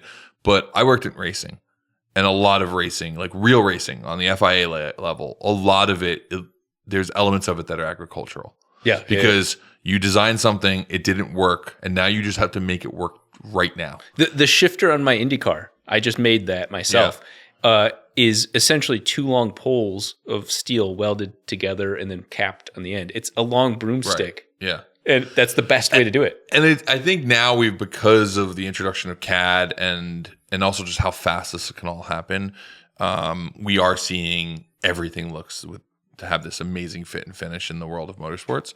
But if you go through a race car from the 90s, oh yeah, like booger welds, like just whatever works. And again, agricultural, I think, is the best way to explain it. Like it looks like the kind of thing you'd see on a tractor. Yeah. And it's because it worked. Yeah. Well, yeah. My gripe isn't. I love fabrication. I think a lot of people confuse. This is my hot take. Is I think a lot of people confuse themselves thinking that they're fabricators when they are just welders. Right. Got it. The problem, because you're lacking the engineering piece of it. Exactly. That's the biggest part. Is that it takes a certain type of person to want to become a welder, a fabricator. But there's a reason back in Michigan that there were plumbers and pipe fitters and then welders. Right. The pipe fitters are solving the engineering of it, and then welding is welding. Obviously, there's a lot to welding, but I'm not downplaying that. But once you know, that's a very repetitive process. And so I think that a lot of people would just rest on that and say, well, yeah, I know how to weld. I know how to build a car. And I don't like that mentality at all. I support that. Yeah. So engineering over cool fabrication is your push. Yeah. And hitting deadlines obviously matters. And even though what we're doing is very organic and fun, I can't have organic fun if the car doesn't run at all. Right. And so I don't know. I have a problem that, if I put out a job, look for resumes and whatnot, I attract a lot of the wrong people. I attract a lot of the right people, but I get a lot of noise because people want to be YouTubers. Yeah. And so that I have a hard time finding the ones that are doing it because they just want to be a better version of me. And that's the person I want to hire. But I have a hard time finding that. Mm-hmm. And so, fabrication has been a thorn in my side because it's just like, I do not like being held hostage. I do not like being told that, oh, this isn't possible or this is whatever, when it clearly isn't. It's not me being irrational. It's just artists have emotions. I get it. And I respect that, but I can't. I don't have time. Yeah. I have a vision for what I want to make. And I think what a lot of people have confused is they thought that I wanted to be the CNC guy. I wanted to be the tuner. Right. I just couldn't wait a couple more years for the person that was supposed to do it. Mm-hmm. I can't wait. It's funny you mentioned that because so for me, and you mentioned this before, you're like, I know you see yourself as the behind the scenes guy, but like obviously you're on camera too. Yeah. I got on camera because it was easier than telling someone else what to do. Yes. Right? Yes. Like I needed a narrative through thread in our content. And a lot of times I would play that, right? Like Hurt would deliver the jokes, right? Like Zach would bring the energy. And a lot of times, like I was the one who had to be like, okay, here's what we're doing. Yes. So that I could carry the narrative. And like that made that I ended up becoming a part of the content. It wasn't the goal. So like I understand that because I think it was the same point. It's like sometimes it's just easier to do yourself than get other people to do it. But it also becomes a weird place you put yourself in because now you're like, oh, I'm just doing one more thing I didn't want to do. Nope. Yeah, and then you're like, wait, now, and like now I've got a podcast. That's the ADHD shining through. Yeah. That certainly is. I want to change subjects real quick because we're getting up there in time, but I want to change subjects real quick. I know you've been doing the show with Top Gear. I'll admit, I never seen an episode. You know how YouTubers are or content creators. We don't always have time for other people's stuff, but I do know the concept of it, and I know that it means that you're not doing stuff with your own cars. How's that been? Like, has that been an interesting thing for you to like go have to ride in other people's contraptions, which is always kind of sketchy and can be sketchy. But being more of the host, because to me, I've always felt that you are the how do I best say this? You are the begrudgingly like you didn't want to be a personality, but a personality got you to where you wanted to be. Yes, which I feel similar in that, but my brother was supposed to be the comedian type, and you ended up becoming because it served your need. But now you are 100% like the host on this show. Yeah, that gave me the that imposter syndrome big time because.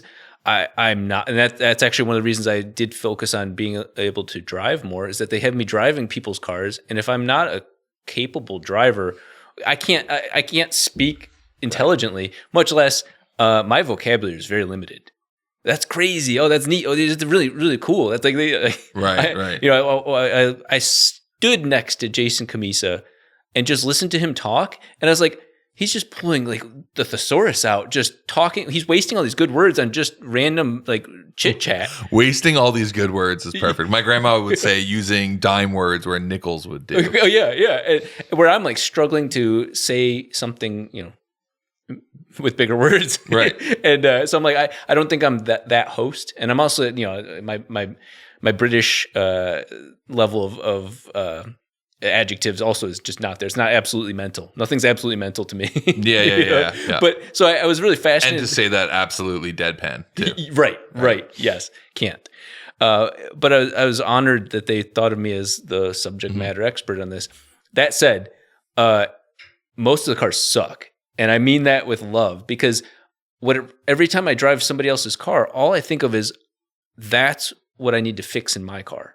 You know what I mean? Like, in your own car, it's acceptable. Like, but if I was like, hey, the FC is a perfect example. My dream is that I could say, hey, Brian, just go experience it, drive it, without saying, but don't touch this, don't do that. You know, like that's right. All the caveats in driving someone else's car. Exactly. So that's my dream of being a builder. And so I walk away from those episodes going, okay, I need to fix that power delivery. Like that sucked. Like there was a car that had an on-off switch for his supercharger. Like the bypass was open closed. It was either on or off. He couldn't get it working otherwise. Oh, and so it wasn't like it turned it on and off like in Mad Max, which wasn't real in Mad Max, but I always thought would be cool. Yeah, this was bypass closed or completely open. Okay, and I spun the car out when we were doing some tracking shots because it was like 3,000 RPM and 3,001 RPM. It would spin the car out. And so I was like, okay, that matters. Yeah, it was fun. It was memorable, but. The shattered illusion of doing like car reviews brought me back to why I build my own cars to begin with. The issue is they're tuner cars and they're going to break, and Top Gear did not understand that that's the content. Oh, 100%. And so we had an episode early on. It was my good friend Anderson, who owns Fuel Tech, and he had the fastest C8. What he also has is like an RS2 Severa, which is basically like a Volkswagen pickup that was only sold in South America. And I know this because I would say 9 million people tagged me in that post. Okay, yeah. That's how you find out about things. Yeah, he built some really, really cool stuff. Yeah, so anyway, you got to go drive. But because I was in the passenger seat, I weighed down the car a little bit more, and it ended up pulling the whole wheel, what do you call it, like fender liner out. And everybody's cameras turned off, and I'm like, guys, that is the content, right? Like that's where it's American tuned. You're tuning. You're not finished tuned. It's not American done tuned. And so I was like, that's because they're like, oh man, we don't know if we'll be able to complete the shoot. I'm like, that is the shoot. And so it was a little bit of a learning curve for their team to understand that. And then we had another episode where, of course, everybody's always doing that last little bit more. You know how it is. I'm just gonna. Even I was at fault. The night before the shoot, I'm just going to add a little bit more. Of course. Yeah, that last tweak. And so everybody's cars break. And we had one where he snapped his rear diff halfway through the shoot. And then thankfully I asked Top Gear, like, can we film us installing axles and stuff like that? Because that's like interesting. He's trying to make the car better while we're here. And we filmed that. He snaps the rear diff. And then we end up doing a burnout with the front wheel drive. And it was just a cool, like, that's tuning, you know, and so that was a learning curve, I think, for their team. I think that's just that major gap between television and, YouTube or internet content, and which is television is a script. Even if it's not scripted and it's called unscripted content, there's still a plan, right? Like the showrunner has in their head this idea that we're going to go here and we're going to make this. And then when it doesn't work, then they have to fake it all to make it. Like that's what ends up happening. Yeah, true. I've worked on plenty of Discovery shows. That's how it works. We're on YouTube. I think it's more of let's just embrace it. Yeah. Like, let's embrace it. This didn't work. Like, let's just own that this didn't work. I was just at Cletus's. I was there filming this cool project with Leah Block. And while I was there, Adam LZ shows up. He's got his big block BMW. I've already seen this thing rip because it was at Englishtown for Drifter. It's a machine. And he let Cletus drive it, and Cletus blew the engine. Okay, I saw the and like the the thumbnail is, I blew, Adam's $70,000 big block. And it's like, that's embracing the moment. And actually probably will do better than just him saying, this is one of the coolest drift cars I've ever driven. And that was something that you remember early YouTube, car YouTube. It was basically you did car reviews. That was like the biggest, like there wasn't like the vlogging. drive and all the the word stuff, vlog wasn't even a thing. Yeah. And so I remember there was a moment where I wanted to like show off a car that I reviewed, and he's a friend of mine, but my God, is he a bastard of like being faster than you is Shmi. Yeah. He will always, I know 100% of the time, he will beat me to the punch of releasing any sort of content. If we both have the same opportunity, he will always, 10 times out of 10, beat me to releasing it. And so I remember back then, I was like, I can't compete with that. So why not make content he can't have access to? And that's really when my channel took a shift, when I realized that I'll never beat him at that game. And I can always fall back on doing car reviews, which is kind of funny that now I do car reviews with Top Gear. But that was always like, okay, if I run out of content, I can review other, kind of play the social game more instead of making it about mine. Funny story is I was sort of unfamiliar with him. Like I knew the name, never watched any of the content, kind of lives more in like the supercar world. It's just wasn't my space. And I was at the Nürburgring. He was at the Nürburgring. We were both there for tourist days, and we were both in the background of each other's content, didn't know each other, and like got tagged in each other's content. So we were like, wait, what do you do with him? And then it was like, wait, Scotto and Vinny are in the background? Like what? It was like, it was a weird Venn diagram of just not knowing each other. That's hilarious. Yeah. But yeah, like you said, he like, because there was a time where I had access to some really cool exotic stuff because I had the Diablo. And I was like, it's awesome, but I won't make as good of content as him, and I won't beat him to it. So I was like, that I need to come up with something different. That was actually the reason I started getting into building more. Yeah. Yeah. I mean, we had this conversation on a few episodes ago. It really became a conversation of like, the original purist car versus like modifying and like what drives you either direction. And for me, I think making something uniquely yours is like such a big part of the fun, even if it's not to your level where you're sticking a 4-rotor and an all-wheel drive system in something that wasn't supposed to have it. Even just being like, these wheels, this, even if it's all bolt-on stuff, this steering wheel, these seats, like this stance, like that's mine now. It looks like mine. You know what's really funny? It's a big part of the car culture thing that I think we forget about these days. Is like, it sounds cliche to say it, but it's like creating something that is unique and has your identity to it versus just being a car that you could lose in a parking lot of similar cars. Yeah, which is funny because my actual daily driver is either my Honda Insight, which is bone stock, or I did the whole YouTuber thing and bought the first crashed C8 Corvette, got it completely restored, haven't modified it one bit. I had a C8. I got one of the first C8s. It was part of like the content influencer product. Like Mobile One gave me one of theirs. It was that like weird like slate white one. Oh, okay. I don't know if you remember that. Yep. It was stock. We had it on this versus that. I was like my daily driver. I loved it. It was really good. It was just a great car. And then, long story short, when the company was sold, even though it was given to me personally, it ended up as inventory for the company. And like at the last minute, I was like trying to argue this, and the lawyers were like, just let it go. Yeah. Like it's a much bigger deal. Like just let it go. And so the car ended up becoming Hoonigan's, and then we decided to modify it. And Vinny and Ron slammed it, and it was the worst car ever. Oh my God. Like just like it looked cool. Yeah. But like I was like, it was actually just really good. As is. Stock C8, really good. I've looked at that car because I bought it, in pieces. Mm-hmm. And I was like, I can't make this in good faith better, because as soon as one check engine light goes on, it's going to be a Christmas tree. Yeah. And I don't want that for this car's too nice. Well, Amelia said that. She was like, the CAN bus stuff was just crazy. It was like anything you change, just shut everything down. And, the nerd in me is like, okay, I could fake some of that. And some of my friends work at GM and, from back home. But I was like, now I'm just trying to make it a thing. And I'm chasing something instead of, okay, I really wanted to put a 4-rotor into it because many years ago, one of the very first 4-rotor vehicles was a Corvette. And Zora, one of the guys early, he was excited to see a rotary in a Corvette. And so I was like, oh, that'd be a full circle thing. I'm telling you, this is how we're going to end this podcast. The original Wankel engine was designed for the Audi 100, right?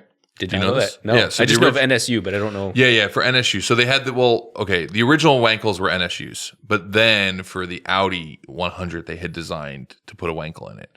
They apparently put it in the car and was actually unhappy with its performance because it wasn't fast enough. Understandable. And at the time, this was when Audi was under Mercedes-Benz's sort of ownership. So Mercedes was like, put an inline six in it. We have inline sixes. And the inline six didn't fit. So they said, cut one of the cylinders off. And that's what started the i5 revolution for the Audi. There's a So moment. if there was never a Wankel, there would have never been an i5 because the Wankel's failure, or like I should say disappointing one of many performance. failures. It's disappointing performance in the 100 is what gave way for the original Did not know i5, that. which then, I would say became sort of one of the more famous engines for Audi. Obviously, they made great V8s and V10s, but that i5 in both rally and currently with the RS3 is pretty special. So, but I've always wanted to go back and do the opposite. The what if. And be like, what if the Wankel is actually what moved forward and go stick a 3-rotor or something in like a Audi 4000 Quattro or something. That's so cool. we should do that one. Yeah, that would be kind of. It's like because I enjoy taking really loose threads in history and tying them back together, which is why I loved your vet story. Yeah, it's like it makes sense. Yeah, there's a reason. And there was always could there be a rotor? I mean, I have covers of Car and Driver from 70s and 80s that were like a Wankel powered Corvette. Yeah, Yeah. So cool. Well, sir. I think we have crossed the 3-hour mark.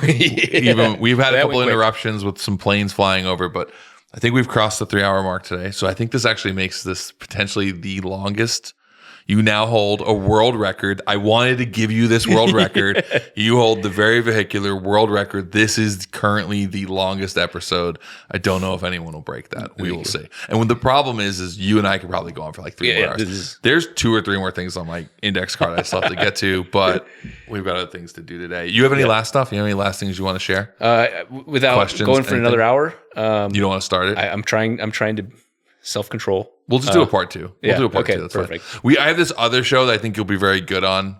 I would do the show called Firing Order, which is basically a listicle show where everybody comes on with like, what are your 3 favorite engines of all time? Okay. Yeah. And then we have to make a list together and fight through it to get like a finished list. So you should definitely come back on for that. I think that'll be a lot of fun.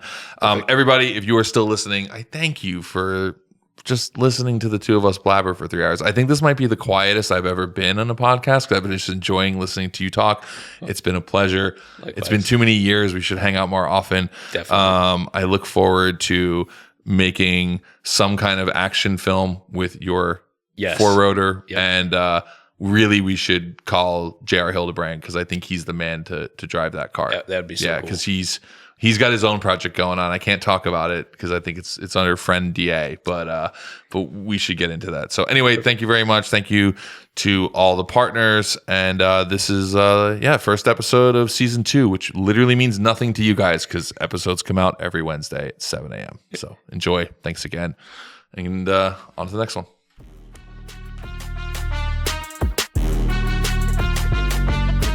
The mailbox is full. The mailbox is full. The mailbox is full and cannot accept any messages at this time. Goodbye. Goodbye. Goodbye. Well, there it is. For all you long episode lovers, this is the longest one we've done yet. Figured a great way to kick off season 2 with just a nice, chunky, meaty episode of absolute nerdism about building cars with Rob Dahm. I hope you guys all enjoyed this. And again, thanks to all of the partners who've stayed on to continue to make the show. So thanks, guys. Vyper Industrial makes the best damn shop stools ever. Go buy them. Okay, now that we've got that out of the way, I want to take a moment to really thank Vyper. They were the first to hop on and support Very Vehicular. When I hit them up, the immediate response was yes. We want the biggest package you've got. That's why they're the title sponsor. Look, they make a really great product, and I felt that way before this partnership. But they also do a really good job of supporting all of us in the car community. Think about it. They work with Adam LZ, Chris Forsberg, Grant Anderson, Travis Pastrana, Vermont Sports Car, and those are just the ones I can remember right now. So Vyper, Thank you again for supporting Very Vehicular for its first ever season. And as I was saying before, go buy a damn stool at vyperindustrial.com. That's Vyper with a Y. For most of my life, I would say I was the occasional sunglass wearer. Why? Because I was the frequent sunglass misplacer. But I've noticed with the new Heatwave photochromic lenses that change from almost clear to a nice dark tint, technically a VLT range of 70 to 17%, that when I get into the car or I walk into a building, they stay on my head, which makes them harder to lose. The Performance Vice are my favorite shades right now, but they offer the photochromic lenses in a bunch of other styles, and most importantly, for this big old head, they come in extra large too. I just wore them for a trip to the mountains, and I think I looked stunning in them, if I say so myself. Go get yourself some at heatwavevisual.com. I've been running Toyo Tires for over 20 years. Whether it's for my sports cars, my trucks, or even my oddballs, Toyo makes a tire for them. So for example, my 911 is on R888Rs. Church van, that's sitting on open country CTs, perfect for the weight load. My S8 runs the Proxys Sport AS, and I even have a set of Celsius snow tires for the RS2 sitting on the shelf waiting for winter fun. When I finally finish the F600, they even have a commercial grade tire for that. So no matter what you drive, Toyo's got a tire for you. ToyoTires.com. Check them out.